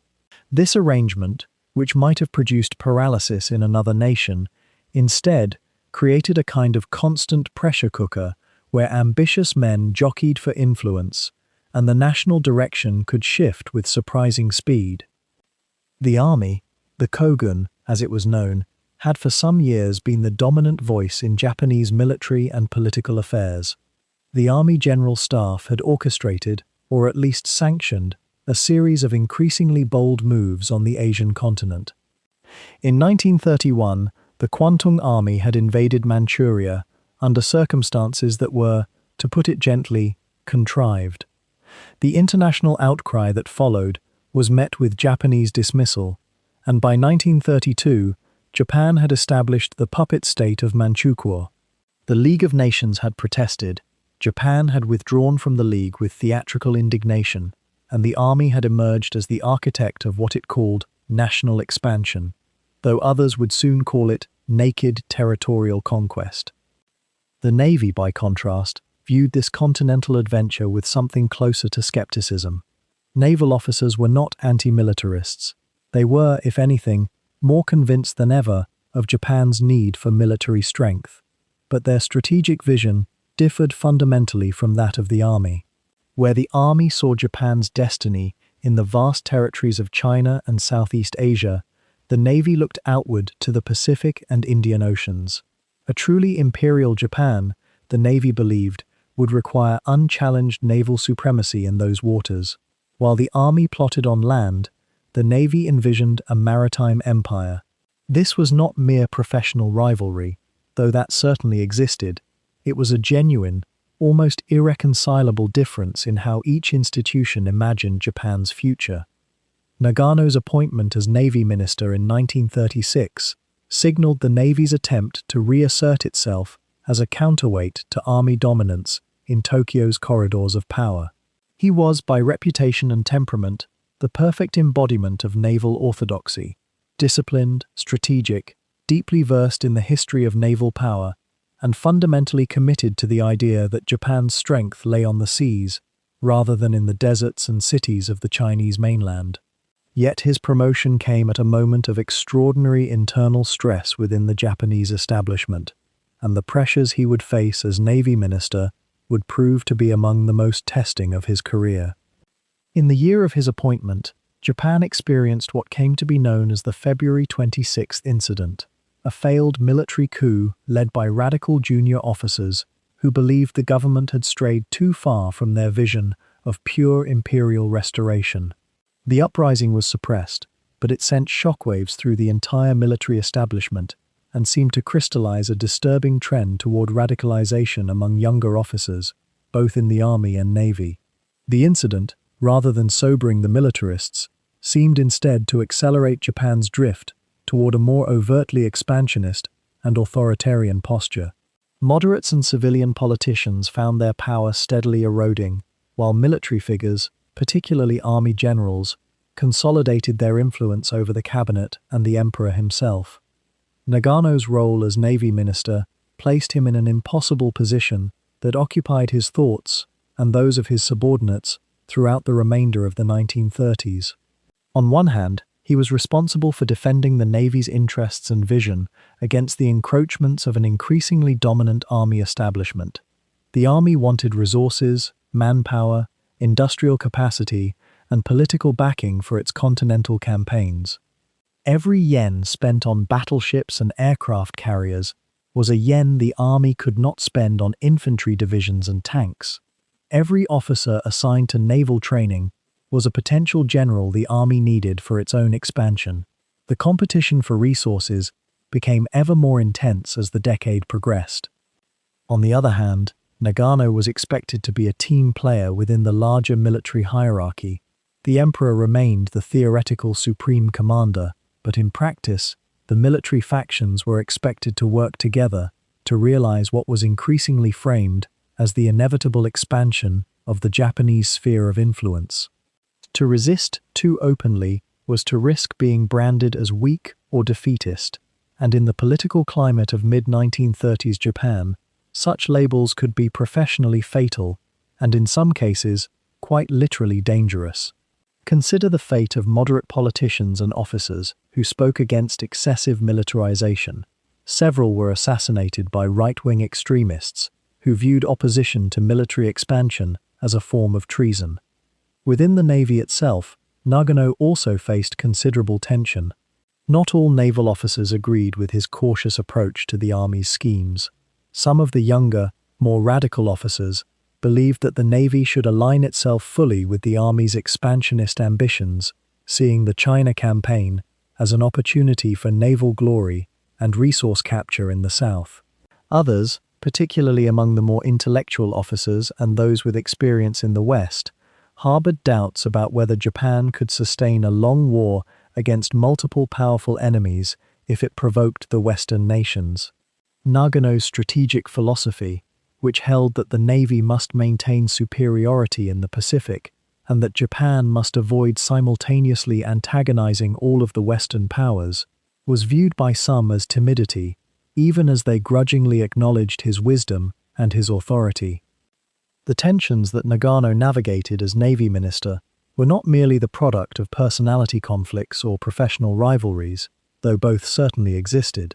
They reflected a fundamental and perhaps irresolvable conflict about Japan's future that had been building since the Meiji Restoration. Was Japan to be a continental power dominating East Asia through military occupation and economic extraction, as the army increasingly insisted? Or was Japan to be a maritime power, controlling the seas and trading routes of the Western Pacific, as the Navy advocated? In theory, Japan might have pursued both objectives simultaneously, but the resources available, both material and human, were limited. At some point, choices would have to be made, priorities would have to be set, and one faction's vision would have to prevail over another's. As Navy Minister, Nagano labored to articulate and defend the Navy's position without ever quite daring to openly challenge the Army's primary strategic direction. It was a delicate dance, performed against the backdrop of an increasingly unstable international situation and within a political climate that seemed to grow more volatile and more radical with each passing season. He advocated for the fleet expansion that would allow Japan to compete with Western naval powers, particularly the United States. He argued for the technological innovations and strategic doctrines that would give Japanese naval forces the edge in any future conflict with the Americans or the British. Yet all the while, events were moving inexorably towards scenarios that even Nagano, for all his long experience and strategic foresight, could not fully control or predict. The world Nagano inhabited in those middle years of the 1930s was one of fracturing agreements and hardening naval ambitions. The Washington Naval Treaty, which had constrained Japanese shipbuilding for over a decade, had always sat uneasily in the minds of Japan's strategic planners, a limitation imposed by Western powers at the very moment Japan wished to prove itself their equal on the world's oceans. By 1934, that restraint had become, in the view of many naval officers, an intolerable constraint, a ceiling on national aspiration at the very hour when naval power seemed more precious than ever before. Nagano, now moving through his mid-50s, found himself at the center of the currents pulling Japan away from international naval accords. The government in Tokyo had grown increasingly impatient with the notion that Japan should accept an inferior ratio to American and British fleets. Why, Japanese strategists asked themselves in late-night deliberations, should the nation that had vanquished Russia, that had grown into an industrial power in Asia, accept permanent subordination on the seas? It was a question that burned beneath the surface of naval council chambers, and Nagano was no longer merely a voice among many. He was becoming, quietly but unmistakably, an architect of the response. The Second London Naval Conference of 1935 became, in many ways, the symbolic point of rupture. Japan sent delegates, Nagano among them, in an advisory capacity, to negotiate new limitations on battleship and cruiser construction. But the conference was already poisoned by mutual suspicion. The British sought to limit submarines, the Americans pushed for overall tonnage caps, and Japan, represented by officers and diplomats who had grown weary of restraint, began to voice the unspoken thought that had been gathering strength. Japan would no longer accept these restrictions. The notion that a great naval power should be bound by treaties negotiated when it was less powerful began to seem not merely inconvenient, but degrading. Within weeks of the conference's failure, Japan formally withdrew from the naval treaty system that had governed shipbuilding for nearly a generation. It was, in its way, a quiet rupture. No dramatic declaration, no theatrical renunciation, merely the calm assertion that Japan would henceforth build what it deemed necessary for its security and its honor. Nagano watched this unfold with a certain grim satisfaction. He had been among those who believed such a moment would come, and now it had arrived. What followed was a transformation of Japan's naval construction programs, plans that had existed only in the careful sketches of naval designers and in the dreams of ambitious officers, could now be realized. The Yamato-class battleships, the largest and most heavily armed warships ever built by any nation, emerged from this new freedom. These were not merely ships, they were floating assertions of Japanese ambition, monuments to the nation's determination to establish itself as the supreme naval power of Asia and beyond.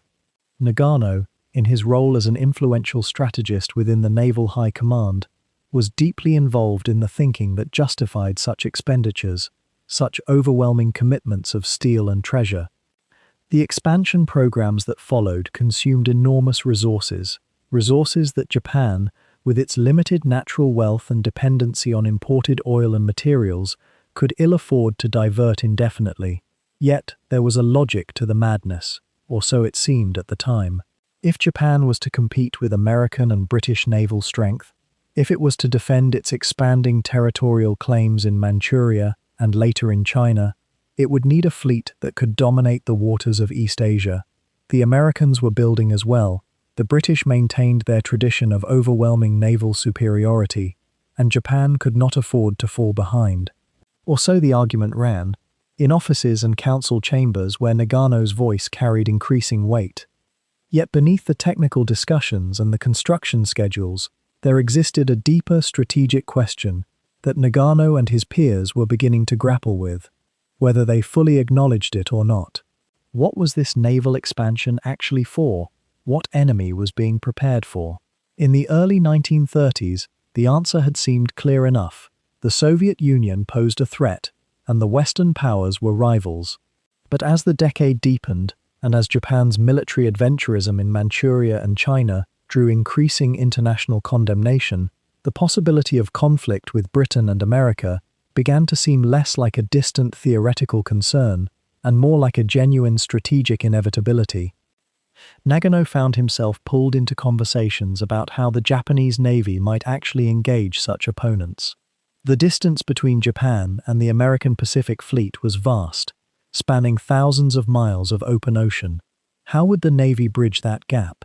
How would it project power across such distances?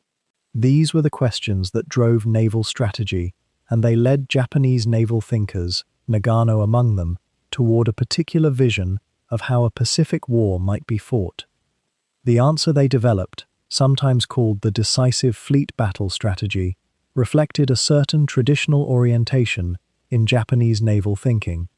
Rather than seeking to gradually grind down an opponent through sustained attrition, Japanese strategists envisioned a single, overwhelming encounter where the Japanese fleet would use speed, discipline, and superior night-fighting tactics to deliver a catastrophic blow to the American Navy.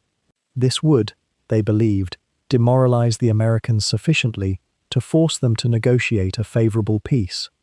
Nagano, as he moved deeper into positions of influence, began to refine these doctrines, to shape them, to make them operational realities rather than strategic fantasies. He was not, by temperament, a visionary in the manner of some other Japanese officers. He was rather a careful, methodical thinker, a man who believed in discipline and in the preservation of traditional hierarchies.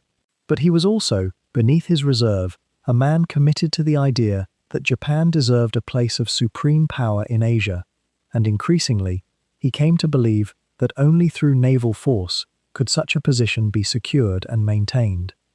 The mid to late 1930s were, in some ways, the apex of Nagano's influence as a strategic thinker. The treaties had fallen away, the expansion programs were underway, and the military balance in Asia was shifting in Japan's favor, or so it appeared. The Chinese were divided and weakening before Japanese expansion. The Soviets, consumed by their own internal convulsions, seemed distracted. The British and Americans, despite their industrial might, appeared unwilling to challenge Japan directly. In such an atmosphere, it was possible to believe that strategic planning could move from the realm of defense and restraint into the realm of bold initiative and controlled aggression. What was harder to acknowledge, and what would only become clear much later, was that in seeking to escape the constraints of international agreements, Japan had also severed itself from the possibility of international restraint. The treaties, for all their limitations, had created a framework within which great powers could coexist with some measure of predictability. Once Japan withdrew from that framework, once it began building without limit, once it committed itself to the vision of regional dominance through overwhelming naval force, the path toward catastrophe had been set. with Nagano's careful hands helping to lay the foundation, stone by stone. By the spring of 1941, Osami Nagano's reputation had crystallized into something both feared and, in certain circles, revered. He was no longer simply a naval officer ascending through the familiar gradations of rank and privilege. He had become, in the eyes of Japan's military establishment, a man whose very name invoked order, jushishin, and an unflinching clarity about what the Navy required. And so, in April of that year, at 61 years old, Nagano received the appointment that would define the remainder of his life. Chief of the Naval General Staff, the supreme operational authority over every ship, every sailor, every strategic calculation that the Imperial Navy would undertake. The offices of the Naval General Staff occupied a compound in the Kasumigaseki district of Tokyo, a maze of low buildings and courtyards where maps covered the walls and telephones connected the nerve center of Japan's maritime power to naval bases scattered across an empire that now stretched across much of the Western Pacific. It was here, in these corridors and conference rooms, that Nagano would spend his final years of active command. Yet the timing of his elevation was not coincidental. It was almost as though the Navy, sensing the approaching storm, had chosen a captain of unquestionable conviction to steer the vessel through waters that everyone, though few would say so aloud, suspected might contain hidden reefs. The atmosphere within Tokyo's naval command rooms in 1941 was one of gathering intensity, though rarely expressed as panic. The Japanese military mind, shaped by decades of Bushido philosophy and Meiji-era modernization, had learned to mask urgency beneath the rituals of protocol and hierarchy. Yet those who moved through these corridors could feel the tremor beneath the surface. The United States, once a trading partner and a source of invaluable naval technology, had become an unmistakable adversary. American oil embargoes, imposed in response to Japanese expansion into China and Indochina, were slowly draining the Navy's fuel reserves, the lifeblood of any modern fleet. How long could Japan sustain its naval supremacy in the Pacific if the wellspring of petroleum continued to dry up? This was the fundamental question that haunted Nagano's first months as Chief of Staff. The Navy had long understood that time was not its ally. While Japan possessed superior ships, superior tactics, and superior naval officers, or so the Navy believed, the industrial capacity of the United States remained almost incomprehensibly vast. American shipyards could produce vessels faster than the Navy could lose them. American factories could manufacture ammunition and spare parts in quantities that seemed almost obscene to Japanese planners accustomed to careful rationing and resource scarcity. The mathematics of a long war were brutal and inescapable. Japan could win battles, perhaps even string together victories for a year or two, but could it win a prolonged struggle against an opponent whose wealth and productive capacity appeared virtually limitless? The Army, meanwhile, had its own anxieties and ambitions. Throughout the 1930s, the Imperial Japanese Army had pursued an increasingly aggressive strategy in Manchuria and China, and its leaders had begun to contemplate a broader campaign of territorial acquisition in Southeast Asia. The Navy and Army did not always see eye to eye. Rivalries between the two branches of the military were deep and often bitter, but there was a growing consensus among the highest echelons of Japan's power structure that the window of opportunity was closing. Either Japan would secure the resources it needed, particularly the oil and rubber and tin of the Dutch East Indies and Southeast Asia, or it would find itself strangled by embargoes and diplomatic isolation, its military capabilities gradually eroding as reserves diminished. Into this swirling atmosphere of strategic anxiety and competitive ambition, Nagano brought a quality that was simultaneously calming and, to some observers, deeply troubling. He was not a firebrand. He did not rail against American imperialism or voice inflammatory rhetoric about Japan's divine destiny. Instead, Nagano approached the crisis with the methodical mind of a staff officer and the disciplined temperament of a traditionalist. He listened more than he spoke. He studied maps and intelligence reports with meticulous care. And yet, beneath this measured exterior, there was something else, a quality that might be called resolve, or perhaps fatalism, or perhaps something less comforting altogether. The conversations within the Naval General Staff during those months had a peculiar character. Japan's naval strategy had historically been defensive in nature, based on the assumption that if war ever came with the United States, it would be because Japan was forced into a corner by American aggression or economic strangulation. The Navy's strategic doctrine called for building a fleet capable of defeating American naval forces in a decisive battle, after which the Americans, exhausted and dismayed, would presumably negotiate a peace settlement favorable to Japan. It was a theory that had been refined and rehearsed for decades, a kind of intellectual apparatus that lent a sense of rational purpose to the Navy's massive expenditures and its ceaseless expansion. But what happened now, in the spring and summer of 1941, was a gradual, almost imperceptible shift in that strategic framework. If the embargoes continued, if Japan could not secure new sources of oil and resources, then the Navy would not be able to maintain itself indefinitely in a posture of patient waiting. The longer Japan delayed, the weaker it would become relative to the United States, which was rapidly expanding its own fleet and drawing closer to Britain and other potential adversaries of Japan. Therefore, and here the logic became circular and self-reinforcing, would it not be better to strike while Japan still possessed a margin of naval superiority, however temporary and fragile that margin might be? This reasoning did not emerge fully formed in a single meeting or announcement. Rather, it developed in fragments, in the quiet conversations between officers, in the way that assumptions shifted subtly from month to month, in the gradual closing of options until what had once seemed impossible began to appear inevitable. And Nagano, as Chief of the Naval General Staff, found himself increasingly at the center of these deliberations. The Army wanted assurances that the Navy could protect expanded territorial acquisitions in Southeast Asia. The civilian government sought clarity about military capabilities and strategic timelines. The younger officers in the Naval General Staff were becoming increasingly vocal in their arguments that a preemptive strike against American naval power might be the only means of breaking the stranglehold of sanctions and embargoes. By midsummer of 1941, rumors and proposals began to circulate through the military establishment more openly. There was talk of possibilities, of contingency plans, of scenarios that would have been considered radical and almost unthinkable merely a year or two earlier. The weather that summer was oppressively hot in Tokyo, and the corridors of the Naval General Staff compound grew stifling during the afternoon hours.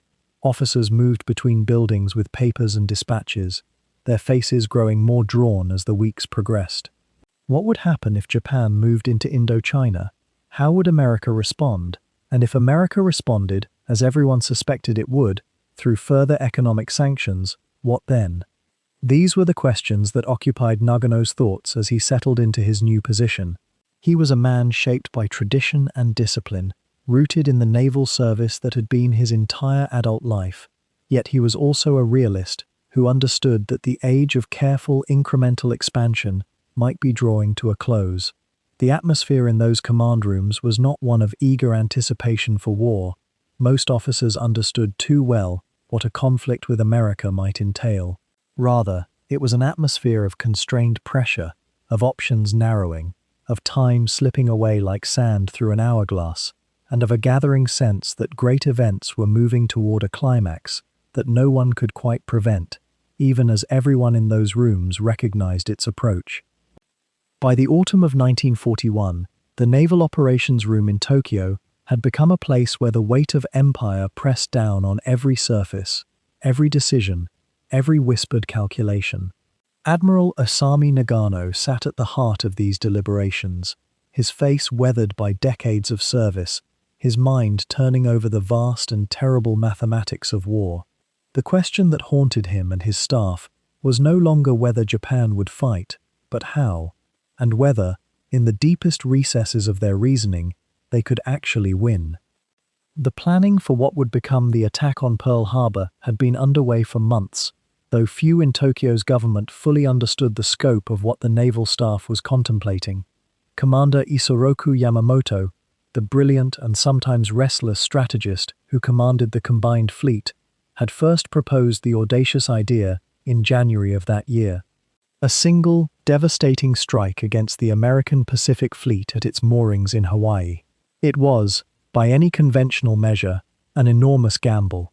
A venture so far from home, dependent on so many variables aligning perfectly, that many senior officers believed it bordered on the reckless. And yet Yamamoto had grown increasingly convinced that if Japan were to have any chance at all in a prolonged war against America's vast industrial capacity, the blow had to be swift, shocking, and so complete that American will to fight would fracture before American industry could mobilize. Nagano listened to these debates with the patience of a man who had spent 30 years learning when to speak and when to absorb the arguments of others. He understood the appeal of Yamamoto's reasoning, the desperate logic of it. Japan's oil reserves, drawn largely from the Dutch East Indies, would dwindle month by month if war continued. Time, therefore, was not Japan's friend. The sooner the war could be won, or the sooner America could be induced to negotiate, the better Japan's chances of emerging with territorial gains intact. The longer Japan waited, the stronger America's military would grow. This much was clear to any officer who studied production figures and industrial capacity. Yet Nagano also harbored doubts, and these doubts were shared by other voices in the naval command. What if the American carriers were not in harbor when the strike came? The Americans had been increasingly cautious with their fleet movements, and their carrier task forces ranged widely across the Pacific. To lose the element of surprise and fail to destroy American air power would leave Japan's fleet vulnerable in ways that conventional naval doctrine had never quite addressed. What if, even with a successful strike, American resolve hardened rather than softened? The Japanese naval staff had studied American industrial capacity, and the figures were sobering. America could replace losses faster than Japan could inflict them. Was a single blow, however devastating, truly enough to change the fundamental imbalance of resources and production? These arguments circled in the planning sessions, spoken in low voices, sometimes accompanied by the rustle of maps and the careful arrangement of model ships on plotting tables. One can imagine the quiet intensity of those rooms, officers leaning forward, their uniforms immaculate, their bearing rigidly correct, yet their faces lined with the strain of contemplating decisions that would cost thousands of lives and reshape the future of their nation. Nagano had lived through enough political upheaval in Japan to understand that the military had already, in a sense, committed to this path. The politicians in Tokyo, influenced and sometimes pressured by army and navy factions, had already set Japan on a course toward conflict. By late 1941, the question was no longer whether war would come, but whether the navy could shape its onset and direction in ways that might offer even a thin possibility of success. The timetable was becoming urgent. The diplomatic negotiations with America were deteriorating rapidly. Japanese forces were preparing to move into Southeast Asia, and American economic sanctions, particularly the oil embargo that had been tightened in response to Japanese expansion in China, made it clear that American patience was finite. If Japan were to strike, it would have to be soon. The window of opportunity, as the planners saw it, was closing. By late autumn, the combined fleet was being prepared. Ships were gathering. Crews were training in secret maneuvers designed to approach Hawaii undetected. And Nagano, as the Chief of the Naval General Staff, held one of the crucial voices in the final deliberations about whether to proceed. It is perhaps worth pausing here to consider the nature of command in such moments. Nagano was not a man given to displays of doubt or emotion. He had risen through the ranks by mastering the protocols and hierarchies of the Imperial Navy. He understood the weight of tradition, the respect due to seniority, and the importance of consensus in Japanese decision-making processes. Yet he was also a strategist, and strategists cannot entirely silence the voice of calculation. He knew, even if he did not say so plainly, that the attack on Pearl Harbor represented a tremendous risk. He knew that it might fail to achieve the swift victory everyone was hoping for. He knew that it would transform Japan's enemy from a commercial rival and potential antagonist into a fully committed combatant with the vast productive capacity of an entire continent behind it. But by this point in the autumn of 1941, the alternative seemed somehow even worse. To refuse the strike would mean accepting a slow economic strangulation as American sanctions continued to tighten. It would mean surrendering the initiative to an enemy that was steadily growing stronger. It would mean facing the criticism and resentment of the army factions in Tokyo, who might interpret naval hesitation as weakness or disloyalty to the broader expansionist goals of the empire. The political forces within Japan had developed their own momentum, and the military had become increasingly powerful in relation to the civilian government. For Nagano to have stood against the attack, he would have had to be willing to sacrifice his own position, his reputation, and quite possibly his life. The purges and assassinations of previous decades had demonstrated what happened to senior officers who stood too firmly against the will of their more radical colleagues. And so, in the dark hours of Tokyo's autumn, the planning continued. Maps were studied. Attack profiles were refined. The technical challenges of coordinating multiple squadrons for a single, coordinated strike from a distance of over 2,000 miles were analyzed and reanalyzed. Fuel calculations were made and remade. Contingencies were developed for the possibility that the American carriers might be absent, or that surprise might be lost, or that the attack itself might fail. There was, it seems, a kind of compartmentalization at work, a capacity to simultaneously believe in the plan while harboring deep reservations about it. Officers like Nagano had learned, over decades of service, how to hold such contradictions within themselves. They understood duty. They understood obedience.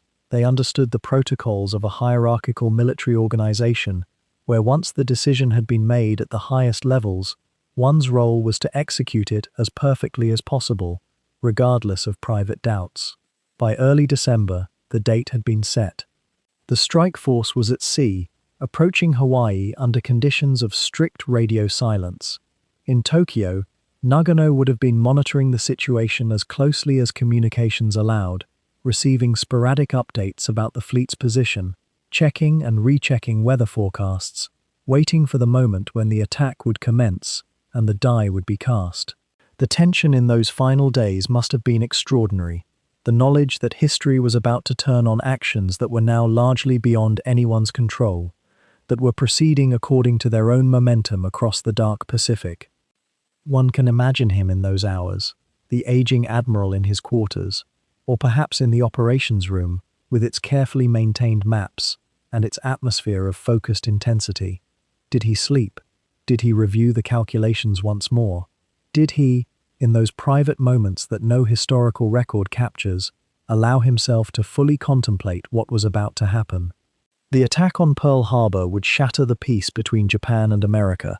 It would set in motion a cascade of consequences that would reshape the world, and Nagano, as Chief of the Naval General Staff, bore some portion of responsibility for that decision, even though it was not entirely his to make. In the pre-dawn darkness of December 7, 1941, Admiral Nagano stood in the operations room of the Yamato, the great battleship anchored in the inland sea, nearly 2,000 kilometers from where his carefully calculated moment was unfolding. The room itself existed in a suspended state of held breath. Radio operators at their stations, charts spread across wooden tables, the soft hum of electrical equipment, the only sound breaking the silence that had settled over Tokyo's naval command in these final hours before the world would know what Japan had done. Nagano knew, of course. He had known for weeks, had signed off on the final operational orders, had watched the careful preparations move through their inexorable phases. And yet there was a quality of unreality to standing here now, waiting for confirmation that the task force under Admiral Yamamoto had reached its launch point, that the aircraft were taking flight into the Hawaiian darkness, that the plan he had helped authorize, the plan that would either secure Japan's future or, as some of his contemporaries had quietly warned, guarantee its destruction, was no longer theoretical but actual, irreversible, moment by moment becoming history. The first reports did not come immediately. Communications between the task force and Tokyo operated under the strictest silence protocols. Yamamoto was maintaining radio blackout to avoid detection. So Nagano waited in that strange liminal space where an operation of such magnitude was already underway, yet remained invisible to him, knowable only through the passage of time and the calculations he had already performed 1,000 times. The attack would take approximately 2 hours once the aircraft were in the air. The sun was rising over Hawaii. American servicemen were beginning their Sunday routines on the naval base at Pearl Harbor, some still asleep in their quarters, some moving toward breakfast. The great ships arrayed in the harbor like sleeping giants, vulnerable in a way that Nagano and his planners had exploited through meticulous study of American naval practices and base layouts. This was the thing that military calculation did to a man. It reduced the chaos of human life to patterns, to probabilities, to the elegant geometry of tactical advantage. Those men at Pearl Harbor, he did not allow himself to envision them as individuals, as men with families waiting for letters, with hopes and fears and futures. They were, in the calculus of total war, obstacles, resources, the human cost of a decision that had been made, not in some dramatic moment, but through a slow accretion of choices, each one seeming necessary at the time, each one narrowing the options until only this path remained open. What Nagano felt in those hours was not triumph but a kind of severe clarity. He understood what this attack meant. Unlike some of his more optimistic colleagues, including perhaps Yamamoto himself, Nagano harbored few illusions about American capability and resolve. He had studied their industrial capacity. He had seen their shipyards in operation during his time as naval attaché, had walked among American naval officers, and recognized in them a professionalism and confidence born of vast resources and stable power. Japan could strike a brilliant blow at Pearl Harbor, but the blow would only enrage them. It would galvanize their industry, their people, their vast manufacturing potential into a single-minded pursuit of Japanese defeat. Nagano understood this, and yet he had approved the operation anyway because he also understood that Japan was already committed to expansion into Southeast Asia, already bound on a collision course with American interests, already trapped by its own strategic logic and the pressures of its military factions and the momentum of events that had built up relentlessly through the 1930s. In a sense, the decision to attack Pearl Harbor was not really a decision at all, but a capitulation to forces that had been set in motion long before Nagano held any particular power to shape events. Around mid-morning Tokyo time, which meant the attack was already complete, or nearly so, the first encrypted reports began to arrive. They came in fragments, in the careful language of military communications, confirming that the aircraft had reached their targets, that the American fleet had been taken by surprise, that significant damage had been inflicted. Nagano received these messages with the demeanor he had cultivated over decades of naval service. Composed, attentive, the slight nod of a man receiving information he had already anticipated. The operations room grew slightly more animated around him, officers exchanging glances, a subtle energy moving through the carefully maintained formality, but Nagano himself remained still, absorbing the news, understanding that the moment of planning and calculation had passed irrevocably into the moment of consequences, and that those consequences would unfold according to their own logic now, beyond his ability to control or revise. What moved through his mind in those moments was perhaps a kind of melancholy recognition. The attack itself was, from a purely technical standpoint, a masterpiece. Yamamoto and his planners had executed a nearly flawless operation against a surprised and unprepared enemy. The damage to the American Pacific Fleet was substantial, but Nagano could already see, in the crystalline clarity that sometimes comes in moments of profound change, the future that was now unfolding from this present. He could see American industry awakening. He could see American resolve hardening. He could see the vast productive capacity of the United States being mobilized, slowly but irresistibly, against Japan. He could see, if he allowed himself to think far enough forward, the mathematical improbability of Japanese victory in a prolonged war against such an opponent. And yet this thought, this cold, strategic thought, existed alongside another thought, equally powerful, that the die had been cast. There was no going backward now. Japan would fight. Japan would either somehow achieve a negotiated peace that left her in possession of her conquests, or Japan would be defeated. There were no other realistic outcomes, and Nagano had always been a man who looked at situations with clear eyes, without sentimentality, seeing things as they actually were, rather than as one wished them to be. The operations room hummed with quiet activity as the day progressed. More reports arrived. The details of the attack became clearer. American battleships had been sunk. Airfields had been damaged. Japanese losses had been lighter than the most optimistic planners had dared hope. It was, by any military measure, a success. And yet as Nagano listened to the reports, read the encrypted messages, heard the controlled excitement in the voices of his subordinates, he was already thinking beyond this moment, toward the next phase, toward the strategic position Japan would now occupy, in a war that was no longer theoretical but actual. The Americans would respond. They would declare war, if they had not already done so in Tokyo's own official determination. The question now was not whether Japan could win, that calculus had become far more complicated, but how the war would unfold, what opportunities might still present themselves for a favorable conclusion, what strategic mistakes Japan might yet avoid. By evening Tokyo time, as the full scope of the Pearl Harbor operation became clear, the Japanese Naval Command was already pivoting toward the next operations, the next tactical problems, the next chain of calculations. Nagano authorized the forward movement of additional forces. He reviewed reports on the American response. He participated in discussions about Japan's next moves in the Pacific. The business of war, once begun, did not pause for reflection or regret. It simply continued, moment by moment, decision by decision, each one building on the last, each one narrowing or expanding the range of future possibilities.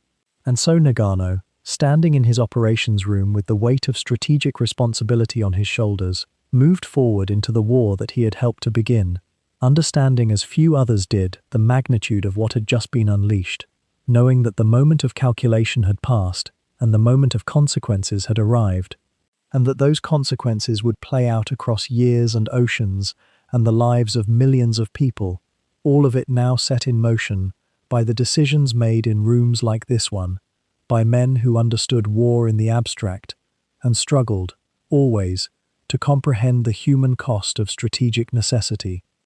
In the weeks that followed the strike on Pearl Harbor, the operational tempo of the Imperial Japanese Navy shifted into something approaching euphoria. Nagano sat in the underground command center in central Tokyo, receiving reports that seemed almost too fortuitous to be entirely real.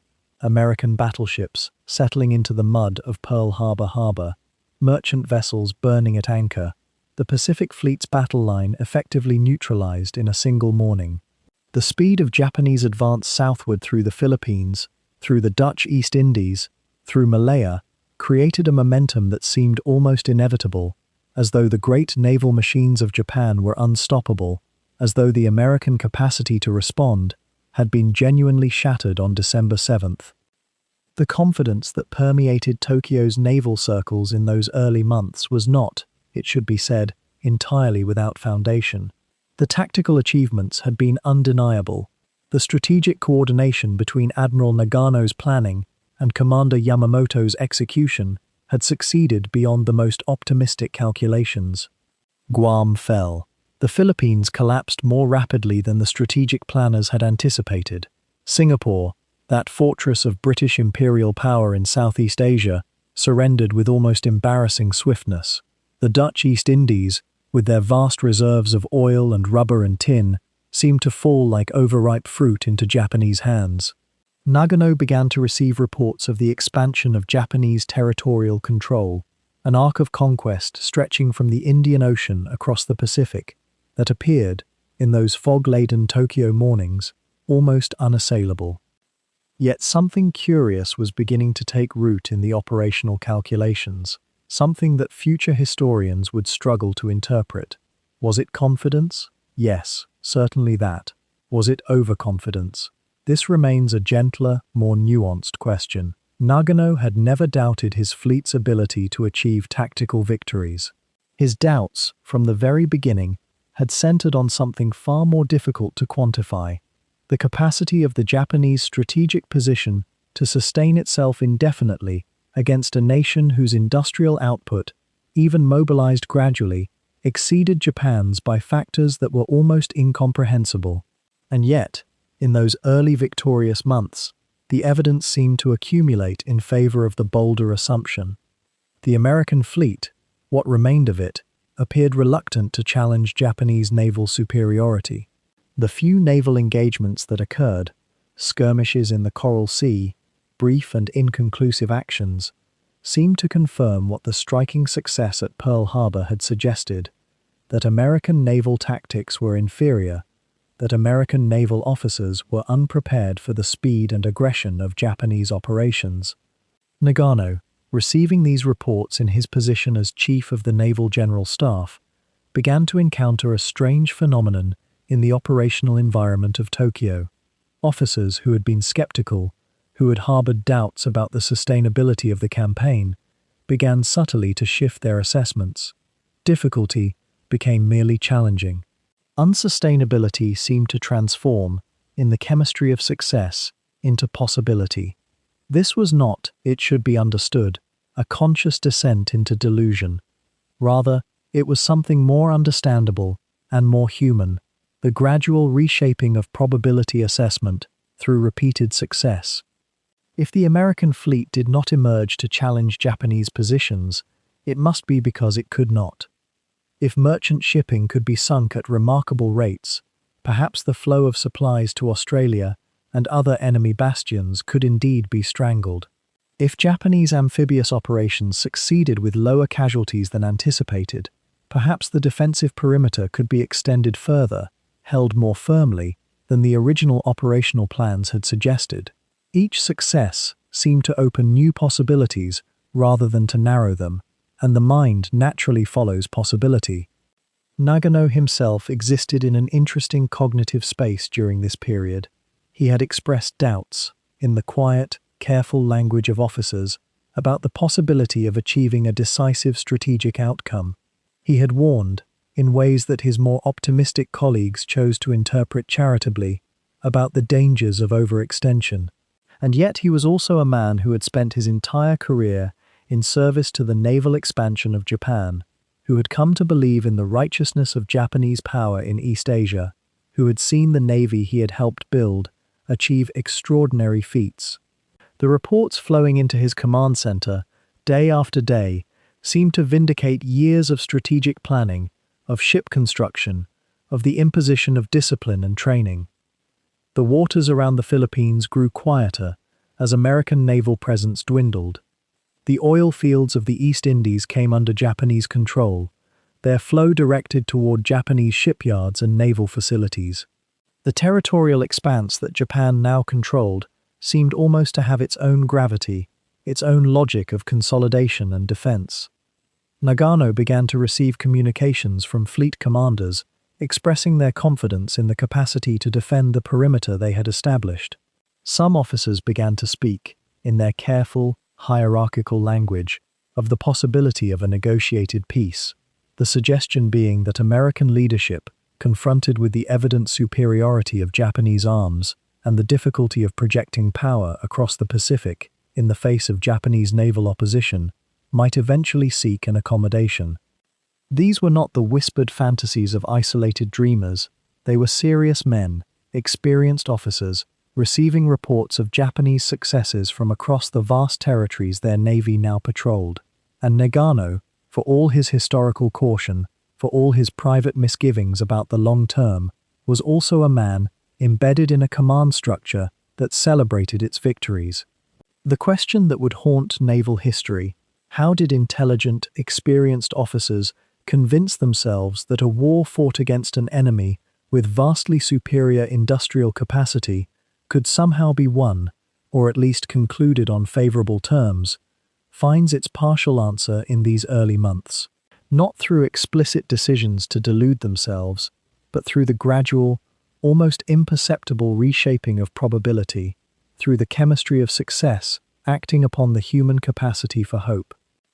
In the map rooms of Tokyo's Naval Command Center, in the offices where Nagano reviewed strategic assessments, the perimeter of Japanese control was marked with crisp lines and precise coordinates. The vast territories now under Japanese dominion seemed almost to stabilize themselves, to acquire the solidity of permanence rather than the fragility of recent conquest.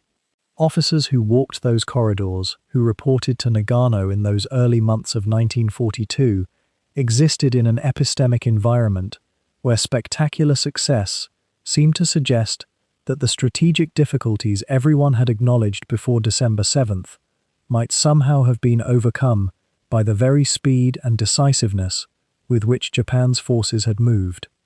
And underneath this, in the quieter, deeper layers of Nagano's consciousness, though this can only be surmised, not known with certainty, there may have resided a more troubling recognition that the momentum of conquest, once begun, cannot easily be slowed, that the very successes that seemed to vindicate the gamble on Pearl Harbor had committed Japan more irrevocably than ever to a path that could only end in either total victory or total defeat, that the American industrial capacity, for now quiescent, for now seemingly unable to respond, was merely gathering itself for a response that would be proportional to its vast capacity. But such thoughts, if they occurred, would have been held carefully, discussed only in the most cautious language among a select few trusted colleagues. In the operational atmosphere of those early victorious months, doubt itself became increasingly difficult to voice aloud. The morning of June 4, 1942, began like so many others in the command rooms of the Imperial Japanese Navy. The communications staff moved between their stations with practiced quietness. Reports came in steadily from the fleet operating near Midway Atoll in the Central Pacific. There was a sense of rhythm to it all, a rhythm that had carried Japan through 6 months of stunning victories. But rhythm, in warfare, is often the moment just before the break. Nagano had been Chief of the Naval General Staff for barely a year. He sat receiving dispatches, his face composed, his mind turning through the calculus of oceanic war. The battle unfolding hundreds of miles to the east was meant to be a consolidation of Japanese supremacy. The Americans, so thoroughly struck at Pearl Harbor, were supposed to be regrouping, rebuilding. Instead, something else was happening. The American carriers were present. They were fighting. Throughout the day, the reports grew darker. A cruiser sunk, an aircraft carrier damaged, then another, and then the quiet came, that hollow, suspended quiet that falls when certainty begins to crack. By evening, Japanese Naval Command knew the truth, though few wished to speak it aloud in those first hours. 4 fleet carriers had been lost. 4. The core of Japan's striking power, the ships that had carried so many victories across the waters of Southeast Asia and the Pacific, now lay burning on the ocean floor. In the command rooms where Nagano moved among his staff, there was no theatrical collapse, no outcry. These were officers trained in stoicism, in the suppression of emotion before subordinates. But the silence itself was a kind of noise. It was the sound of a threshold being crossed, of one world ending and another, grimmer one beginning. Nagano understood the mathematics of naval power as well as anyone alive. 4 carriers represented not merely ships, but the trained pilots who flew from them, the maintenance crews, the irreplaceable expertise of men who had grown skilled in the new art of carrier warfare. Japan could build more ships. Japan could not, in the remaining years of any foreseeable war, build that back. What might Nagano have felt in those hours? We can only infer from the accounts of those around him, from the small details that survive. A tightening in the jaw, a longer pause before answering a question. An admiral who had seemed, even to critics, secure in his command now carrying the weight of something irrevocable. He was not a man given to dramatic gestures or regretful speeches, but those who knew him reported a change, a subtle but unmistakable diminishment of confidence, as though he were listening to a sound no one else could quite hear. The implications unfolded slowly, then all at once. Midway shattered the assumption that had underpinned Japanese naval strategy since the invasion of China. The assumption that American industrial capacity, whatever its theoretical potential, could not be mobilized quickly enough to matter. That Japan could achieve its victories in the Pacific before American manufacturing could replace losses and American resolve could harden. Midway suggested something different. It suggested that American pilots, once given the equipment and the opportunity, could match Japanese pilots. It suggested that American command decisions, informed by intelligence, could compete with Japanese planning. It suggested, most terrifyingly, that the war might not be won after all. In the weeks that followed, Nagano continued his duties. Dispatches still came to his desk. Fleet movements still required authorization. Strategic discussions still occurred in the shadowed rooms where Japan's naval officers gathered. But the atmosphere had changed. There was a quality of diminishment, not in formality or in discipline, but in something more fundamental. The conversation had shifted from how Japan would extend its victories to how Japan might defend what it had already taken. That shift, more than any single tactical defeat, marked the beginning of Nagano's declining influence within the naval hierarchy. He was not, it should be noted, blamed directly for Midway. The commanders on the scene, Admiral Yamamoto, whose judgment had called for the operation, and the admirals commanding the carriers, bore the weight of tactical responsibility. Yet the Chief of Naval Staff is answerable for strategy itself, for the grand assumptions upon which operations are planned. Nagano had supported the operation. He had endorsed the calculations that now lay revealed as miscalculations. In the Byzantine politics of Japanese military command, such things are not forgotten. Moreover, there was a deeper irony unfolding. Nagano had been, throughout his career, an advocate for a cautious naval strategy, one that emphasized balanced fleet development and measured expansion rather than reckless gambling. Yet he had found himself, by the logic of the war's momentum and the pressure of younger, more aggressive officers, presiding over an increasingly desperate military calculus. Midway revealed the limits of strategy, no matter how thoughtful.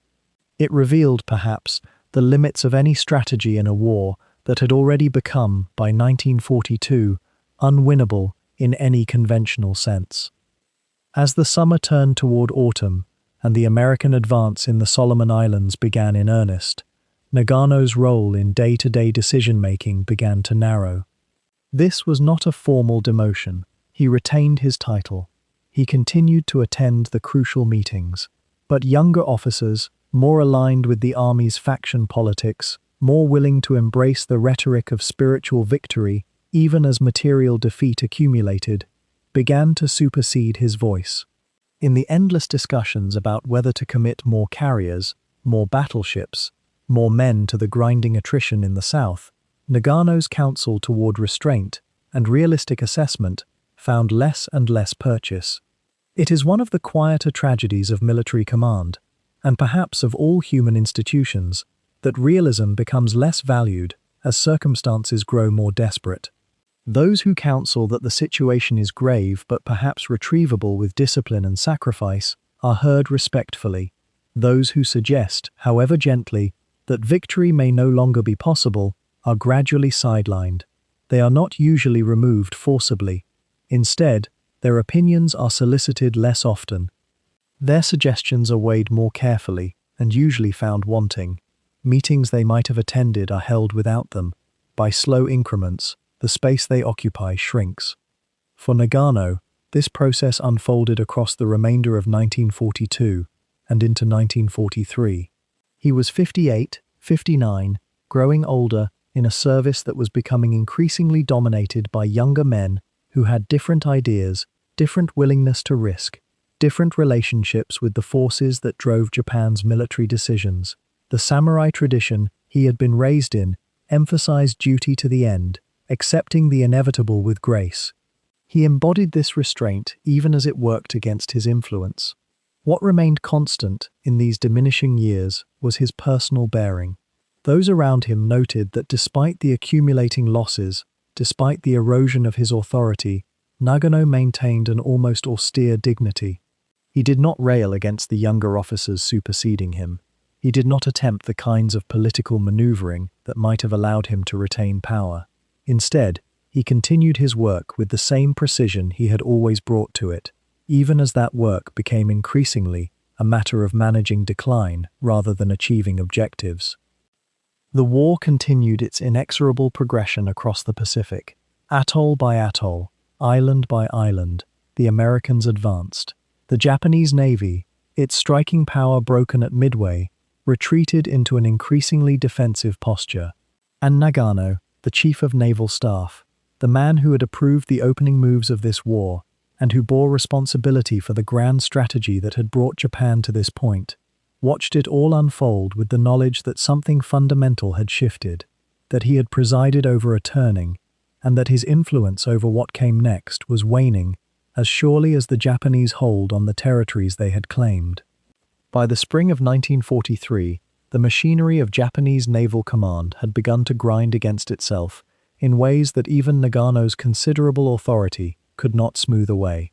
The fundamental question facing the admiral, and facing Japan itself, was no longer whether victory could be achieved, but rather in what form the catastrophe might unfold.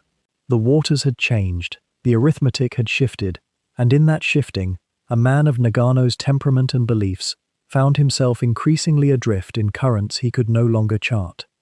The loss at Midway had been catastrophic enough, a wound that cut deeper than most naval officers were willing to publicly acknowledge.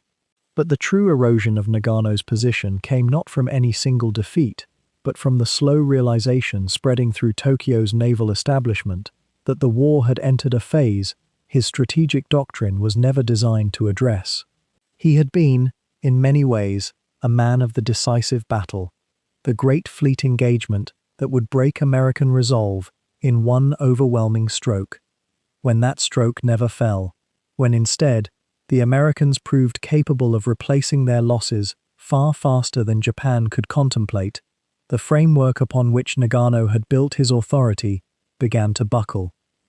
In the corridors of the Naval General Staff headquarters, there were younger men watching, men who had served under him, yes, but who were beginning to question whether his methods, his caution, his reliance on traditional naval hierarchy and protocol were adequate to the demands of a new kind of war.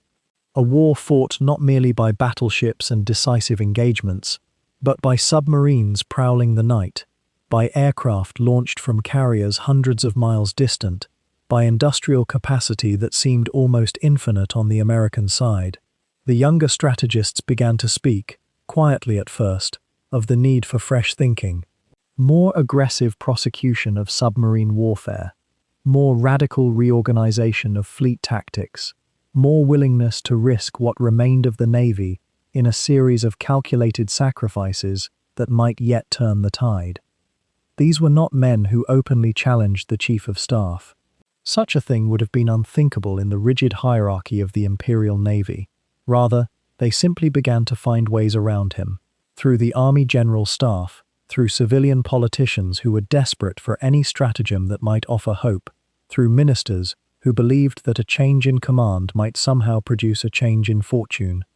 The irony, sharp and bitter, was that Nagano himself was not opposed to bold action.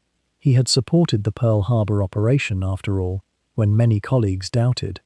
But there was a difference between supporting a carefully calculated strategy and embracing the kind of frantic improvisation that increasingly characterized Japanese naval planning in 1943. What made Nagano's position more precarious still was the deepening rift between the Army and Navy. For decades, these two branches of the Japanese military had existed in an uneasy state of rivalry, each seeking resources and influence from the central government, each convinced that its strategic vision alone could save the nation. In the early months of the Pacific War, the Navy had maintained a certain ascendancy. Pearl Harbor was a naval operation, after all, and the early victories in Southeast Asia seemed to vindicate naval strategy. But as the war ground on, as island after island fell to American assault, and Japanese resources dwindled, the army began to reassert its influence.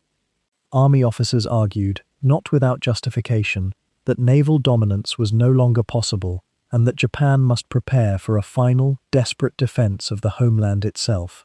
This meant armies, fortifications, coastal guns, and infantry. It meant, in effect, that the Navy's moment of strategic supremacy had passed.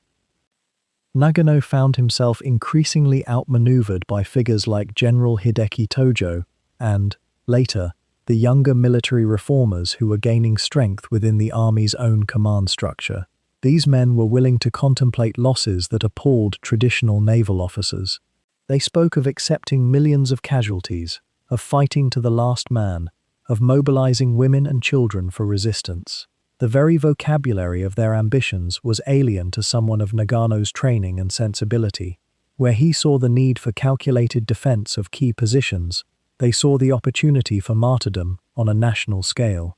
Where he worried about the preservation of the fleet's remaining strength, they were willing to spend that strength like water. The political situation in Tokyo during 1943 and 1944 was itself a maze of shifting coalitions and hidden resentments. There were ministers who had opposed the war from its inception, or who had come to see it as unwinnable, and who were quietly seeking ways to extricate Japan from the conflict. There were hardliners who believed that surrender under any circumstances was unthinkable, and that Japan must fight on, regardless of the odds. And there were opportunists and careerists seeking to position themselves for whatever came next. In this environment, a man like Nagano, who was known to be realistic about Japanese capabilities, but not openly defeatist, who was respected, but not beloved, who had no powerful political allies outside the Navy itself, found himself increasingly marginalized. It was a subtle process, not a dramatic coup or purge. Nagano was not removed from his position overnight. Rather, his influence simply seemed to evaporate, decision by decision, meeting by meeting. When he proposed certain defensive strategies, they were set aside in favor of more aggressive but less coherent plans. When he advocated for concentration of resources on particular sectors, the resources were dispersed elsewhere by political decision-makers. When he suggested that certain operations were beyond Japanese capacity, his counsel was overridden by officers more willing to gamble with the remaining strength of the fleet. The human cost of this sidelining was real, though it was a cost paid in the currency of professional frustration and the slow accumulation of helplessness, rather than in any dramatic personal tragedy. Nagano continued to attend meetings. He continued to serve as Chief of Staff, but his voice, which had once carried considerable weight, began to be treated as merely one opinion among many, and not necessarily the one that would prevail. Younger officers around him could sense the shift. The deferential bow was still offered, the formal courtesies were maintained, but there was a certain quality of listening without truly heeding that began to characterize the way his words were received. By 1944, the situation had become even more dire. The fall of Saipan in July of that year was, in many ways, a point of no return. It brought the American bombing campaign within reach of the Japanese homeland itself. It shattered the carefully maintained fiction that Japan still controlled the strategic initiative in the Pacific War, and it precipitated yet another cascade of political changes in Tokyo, further marginalizing those like Nagano who had been associated with earlier, failed strategies. The question of what Nagano himself thought during these months is one that history can only approach obliquely through the fragments of documented speech and recorded decisions that survive. Did he feel bitter at his gradual displacement? It seems likely, though he would never have said so openly. Did he recognize that the war was lost? He may have, though such a recognition would have been almost impossible to voice, let alone act upon, in the context of Japanese military culture at the time. Did he harbor doubts about the wisdom of decisions that were being made around him, decisions that he was no longer in a position to prevent? Almost certainly. But he remained, as he had always been, a man of discipline and hierarchy. When he was marginalized, he accepted marginalization. When younger men pushed him aside, he made way. It was the code he had lived by his entire career, and he would not abandon it now, in the twilight of his influence, even as that code seemed increasingly divorced from the catastrophic realities unfolding around Japan. The truth, perhaps, is that Nagano's gradual sidelining was both a personal failure and a reflection of deeper failures within the Japanese military and political system itself. He had risen to the highest naval office through talent, experience, and the respect of his peers. But the world he had been trained for, the world of great naval battles and strategic calculation, had already ceased to exist by the time he reached the peak of his power. The future belonged to younger men with different instincts, different willingness to embrace improvisation and risk. In a nation hurtling toward disaster, the careful wisdom of an admiral approaching his 60s had become, in a sense, a liability rather than an asset. By the middle months of 1943, the map rooms of the Naval General Staff in Tokyo had become places of deepening shadow. Nagano, now in his 60s, found himself presiding over a gradually shrinking sphere of genuine authority. The victories that had seemed so certain, those early glowing triumphs of 1942, had given way to a grinding, episodic retreat that the Naval High Command could no longer disguise even from itself. The loss at Midway, though it had occurred more than a year prior, seemed only to have been a harbinger of what was to come. Each passing month brought new losses in the waters around the Solomon Islands. American submarines, operating with an increasingly effective arsenal of tactics and intelligence, were sinking Japanese transport vessels and warships with a methodical persistence that suggested resources Nagano knew Japan could not match. The younger officers around him, those who had risen through the ranks on the promise of aggressive doctrine, began to shift their allegiances subtly away from the aging Chief of Staff. Strategy, they seemed to believe, though rarely stated aloud in direct terms, required fresher thinking, different assumptions about what victory might now mean. The relationship between the Naval Command and the Army had always been fraught with tension, a structural rivalry that had existed since the Meiji Restoration itself.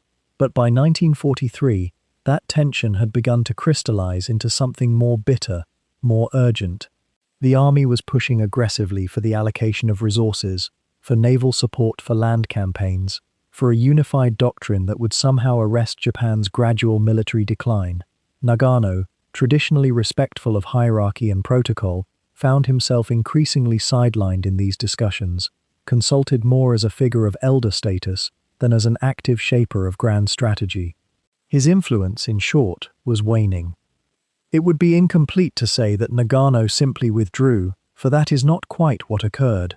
Rather, his role became one of administration, of oversight, of maintaining discipline within an institution that was itself beginning to feel the weight of inevitable defeat. He attended meetings, he reviewed reports, he signed orders. But the locus of real decision-making seemed to shift away from him, gravitating toward younger officers, toward army planners, toward political figures in Tokyo who were growing increasingly desperate in their deliberations about how to salvage something, anything, from the ruins of Japan's strategic ambitions. There is something poignant, perhaps, in imagining how a man of Nagano's character experienced this gradual eclipse. He had built his career on discipline, on a particular conception of duty and obligation that placed the institution of the Navy above personal ambition. He had navigated the treacherous politics of Tokyo's military factions with a certain dignified reserve. Yet now, even as the institution he served was fighting for its very survival, his personal authority within that institution was being slowly eroded. Did he feel, in his quieter hours, a sense of vindication, a recognition that the warnings he might have harbored, and there is some suggestion that he had questioned aspects of the operational plans that led to Pearl Harbor, had proven prescient, or did he experience instead a creeping sense of irrelevance, the peculiar pain of watching events unfold that one can no longer influence? The documentary record offers few intimate glimpses into Nagano's interior life during these months. What we know is that he remained in his position as Chief of the Naval General Staff through 1944 and into the early months of 1945. He continued to attend the imperial conferences, those formal gatherings where the emperor, though rarely speaking in substantive terms, presided over discussions of military strategy. But these conferences had become increasingly desperate affairs. The debates were no longer about how to expand Japan's sphere of influence. They were about how to preserve it, how to minimize losses, how to position Japan for some form of negotiated peace that might allow the nation to retain something of its dignity and autonomy. Around Nagano, the apparatus of naval command was contracting. Shipyards, damaged by American bombing raids, were producing fewer vessels. The pool of trained pilots and experienced sailors was being depleted faster than replacements could be trained. The American fleet, by contrast, was growing exponentially, replenished by the enormous industrial capacity of a continent largely untouched by warfare. The asymmetry was becoming starker with each passing month, and it could not have been lost on an officer of Nagano's experience and intelligence. There is a peculiar dignity, perhaps, in how some men experience diminishment. Whether Nagano achieved it, the historical record does not quite tell us. What we do know is that in the spring of 1945, as American forces island-hopped ever closer to the Japanese homeland, as fire raids devastated Tokyo and other major cities, as the certainty of defeat became something no longer requiring denial, Nagano was gradually relieved of his formal duties. The transition was not dramatic. There was no sudden dismissal, no public humiliation. Rather, his role was allowed to contract, his responsibilities were subtly redistributed, and by May of 1945, with the war in Europe already concluded, and American forces preparing for the final assault on the Japanese islands themselves, Nagano had effectively retired from active decision-making. One might imagine him in those final weeks before Japan's surrender, watching the operations maps from a position of reduced authority, consulting on matters largely ceremonial in nature, a figure of the past, presiding over what he had helped to shape but could no longer control. The weight of it all, the miscalculations, the strategic assumptions that had proven catastrophically wrong, the young men who had died in operations he had helped to plan, must have accumulated in the mind of a man for whom duty and honor were not abstract concepts, but fundamental structures of meaning. By August of 1945, when the atomic weapons fell on Hiroshima and Nagasaki, when the Soviets entered the Pacific War, when the Emperor announced Japan's surrender to a shocked nation, Nagano was no longer in a position of command. He was simply an aging admiral, one of many who had risen through the ranks of Imperial Japan's military apparatus, now watching that apparatus collapse into the dust of history. His active war had ended not with a dramatic moment of surrender or retreat, but with a slow, quiet fading of influence, a gradual stepping back into the shadows of the institution he had spent his entire life serving. The silence that descended upon the naval command rooms must have felt profound, a cessation of the urgency and immediacy that had defined the previous 4 years. What thoughts occupied Nagano's mind in those final weeks of summer 1945, in those days before his arrest for war crimes investigation? We cannot truly know.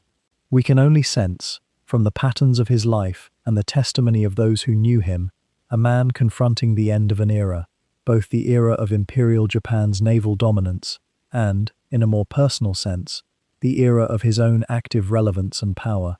The summer of 1945 arrived like a strange, airless dream for those who had shaped Japan's war. The mushroom clouds over Hiroshima and Nagasaki had faded into the humid air of August, and in the days that followed, the radio carried the Emperor's voice, distant, formal, almost unrecognizable, announcing that the war was over, that surrender had come. For Osami Nagano, now in his mid-60s, the world he had spent a lifetime building had collapsed into ash and silence. The naval staff rooms were emptying. Officers who had stood rigidly at attention just weeks before now moved through the corridors like ghosts, uncertain what came next, uncertain even who they were anymore, if not defenders of Japan's navy. Nagano's influence had already been fading for years. The catastrophes at Midway and the Philippine Sea, the slow strangulation of the fleet by American submarines, the island-by-island loss of territory, these had all diminished his standing in the eyes of younger commanders, and those who had never believed his caution, his warnings about the impossibility of sustained war against American industrial might. By 1944, he had been quietly moved aside, his voice no longer commanding the same weight in strategic discussions. The war had passed him by, as wars do to those who remember loss too keenly, who carry the weight of decisions made in haste or made in fear. When the occupation forces arrived in Japan in late August and early September, they came with orders and with lists.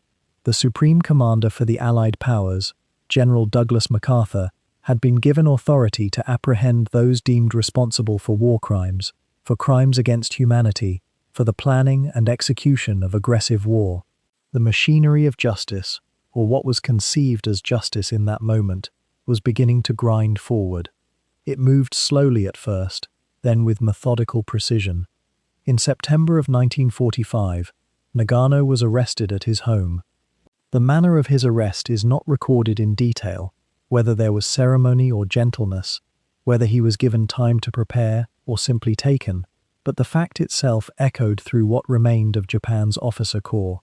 One of the most senior naval commanders, a man who had held the ear of the emperor, was now a prisoner. He was detained at a facility reserved for high-ranking suspected war criminals, awaiting interrogation and trial.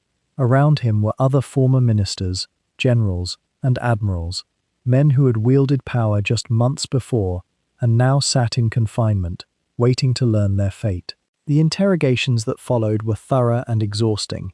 Nagano was questioned extensively about his role in planning the attack on Pearl Harbor, about his knowledge of Japanese military actions in China, about his participation in strategic decisions that had led to the deaths of millions. The American and Allied prosecutors were building a case, gathering testimony and documentation. They wanted to understand not merely what had happened, but how decisions had been made, who had made them, and whether those decisions constituted war crimes under international law, a concept that was itself being shaped and refined even as the trials took place. There is something profoundly disorienting about the fall from absolute power to absolute powerlessness, and this transition, compressed into mere weeks or months, must have been vertiginous for men like Nagano. They had commanded nations, shaped the fates of millions. Now they existed in small cells, dependent on guards, subject to interrogators.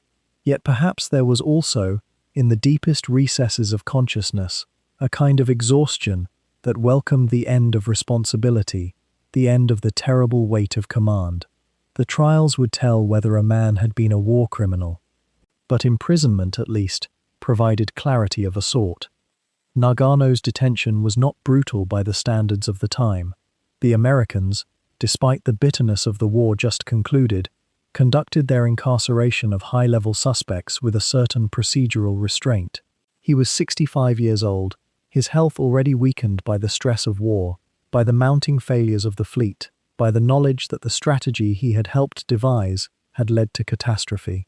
The confinement itself began to work upon him. Months passed. Interrogations continued. The case against him was being assembled, piece by piece, deposition by deposition. In 1946, the International Military Tribunal for the Far East formally began its proceedings. Nagano, along with others, was formally indicted on charges related to aggressive war and war crimes. The trial would be lengthy. It would eventually last nearly 2 years and would involve extensive testimony and documentation. For Nagano, much of that time was spent in detention, awaiting his turn to be called, waiting to see how the prosecution would use his own words and decisions against him, waiting for his defense to be mounted, waiting for judgment. As 1947 began, Nagano was in his 67th year. The years of war, the stress of command, the weight of decisions made under impossible circumstances, the shock of defeat, and now the strain of detention, these had accumulated within him. His health was failing, though the exact nature of his condition varied in accounts that survived. Some sources suggest heart trouble, others hint at complications from age and imprisonment. There is a quiet tragedy in the fact that the details are unclear, that his final illness remains, in many ways, as obscure as so much of his private thought had always been. In the early months of 1947, Osami Nagano died in custody, before the tribunal's verdict could be delivered, before judgment could be rendered. He would never stand before the court for final sentencing. He would never hear himself declared guilty, or in some alternate possibility, exonerated or shown mercy. The machinery of justice that was grinding forward came too slowly, or perhaps it came at exactly the pace it was meant to, and his death was simply one more small piece of the vast reckoning that followed the war. There is a particular silence that surrounds such a death, a man who shaped events of world significance, who sent others to die in his name, who lived through the ascent and fall of an empire, dying in a cell before his final accounting.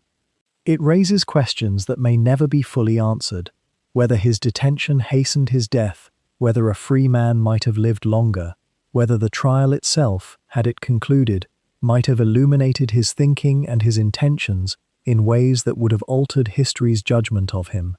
These questions linger in the space he left behind, unanswered and, perhaps, unanswerable. His body was handled according to the protocols of the occupation. The trials continued without him. Other men stood before the tribunal. Some were convicted and executed. Others received sentences. The great machinery of accountability, imperfect as all such mechanisms are, completed its work. But Osami Nagano would not be there to witness it, would not face the final reckoning he had awaited in detention. In death, as in so much of his life, he remained somewhat apart, somewhat private, a figure defined perhaps more by absence than by presence, even in his final accounting. When we step back from the particular moments that defined Osami Nagano's life, the dates and decisions and battles that occupied his attention during those tumultuous years, what remains is something quieter, but perhaps more difficult to sit with. He was a man who lived at the intersection of duty and doubt, of professional excellence in service of a nation that was increasingly moving toward a destiny he could not alter, and perhaps, in his most private moments, could not fully endorse. The question of what Nagano believed, truly believed in his deepest self, remains partly closed to us now. History does not often grant us the interior lives of its actors with complete clarity. We can trace his decisions, read his strategic papers, examine the testimony he would later give when called to account. We can see that he was competent, that he understood naval warfare and the mechanics of fleet combat in ways that few of his contemporaries could match. But whether he wrestled with the broader moral implications of what he was orchestrating, whether those private moments in his quarters aboard ship involved more than quiet reflection on tactical matters, these are questions that slip away from us like water through cupped hands. What seems certain is that Nagano inhabited a world where the language of honor and duty was not merely political rhetoric, but a lived framework for understanding one's place in the world. The samurai code that had shaped his childhood, the culture of the Imperial Navy, the expectations of a man who had risen to the highest echelons of military power, all of these conspired to create a context in which certain questions could not easily be asked aloud, and perhaps not even asked in the silence of one's own mind. The machinery of state and military hierarchy has a way of simplifying moral complexity, of reducing ambiguity to orders that must be obeyed, objectives that must be pursued. Yet we might wonder whether the weight of that machinery ever grew too heavy for him to bear. The letters and documents that survive suggest a man of meticulousness and precision, but precision itself can be a form of emotional distance.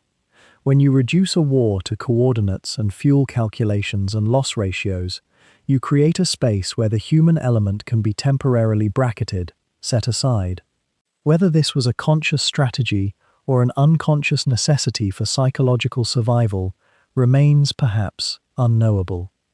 What we can say with confidence is that the Pacific War's arc followed a curve that Nagano, for all his strategic acumen, could not reverse. He had warned that Japan possessed perhaps 2 years of effective combat operations before exhaustion would set in, and in that assessment he proved far more clear-eyed than many of his rivals in the army or the civilian government. His voice became less and less important as victory proved elusive, and younger men with fewer doubts took control of strategic planning. There is a peculiar pain in being marginalized by events you help to create, in watching from a position of reduced influence as the consequences of decisions unfold beyond your capacity to shape them. The man who was arrested when the war ended was not the same man who had stood at the apex of naval command. The intervening years had worn him down, had turned the sharpness of his intellect inward, creating a kind of spiritual exhaustion that mere physical health could not remedy. When he died in Tokyo General Prison in 1947, awaiting trial for war crimes, he was 67 years old, and in many ways he had already departed from the world some time before, withdrawn into whatever private calculations and reckonings occupied his final thoughts. The question of culpability, of how much responsibility a military officer bears for the decisions made within the institutional framework they occupy, is one that has occupied philosophers and historians for generations. Nagano was neither the architect of Japanese imperial ambitions nor a passive instrument. He was something in between, a skilled servant of a system that had its own momentum, its own internal logic, its own machinery of coercion that bound individuals to collective purposes. Whether he could have resisted more forcefully, whether he should have, whether the world would have been different if he had, these are the questions that linger in the aftermath of his life, unanswered and perhaps unanswerable. What remains undeniable is that he was a man of genuine professional competence and intellectual seriousness. He understood naval warfare in a way that commanded respect from his peers and from later historians who would study the technical aspects of the Pacific Campaign. That knowledge and that skill were ultimately in service of a cause that brought suffering to millions. But this does not negate the reality of his capabilities or the genuine human struggles that accompanied his position of responsibility. The legacy of Osami Nagano, then, is not one of uncomplicated villainy or unambiguous heroism, but something more textured and more troubling. It is the legacy of a person who did his duty as he understood it, who used his considerable abilities to advance the interests of his nation, and who was ultimately caught up in historical forces far larger than himself or his individual will. It is a reminder that history is populated by such figures, capable people making serious decisions within systems of constraint and coercion that were not of their personal making, yet still remain, in some irreducible way, responsible for the consequences of their choices. And perhaps that is the deepest truth about military command that Nagano's life teaches us. It is not merely about tactics or strategy or the movement of ships across vast distances of open ocean. It is about the weight of decisions made by individuals who can never fully know the cascading consequences of their orders, who must act with incomplete information and under intense pressure, who carry into their private moments the knowledge that their choices have resulted in loss of life, displacement, suffering. That weight does not disappear when war ends or when the structures of command collapse. It endures. The harbour fog that once cloaked Japanese naval bases at dawn, the careful discipline of the academy where young officers learned their craft, the quiet deliberation in strategic councils as plans were drawn and redrawn, these are scenes that have faded now into memory and historical documentation. The men who moved through them are gone, and the world they knew has been thoroughly dismantled and reorganized. What remains is the imperative to remember them not as simple abstractions, but as human beings who faced genuine dilemmas and carried genuine burdens, even as we acknowledge clearly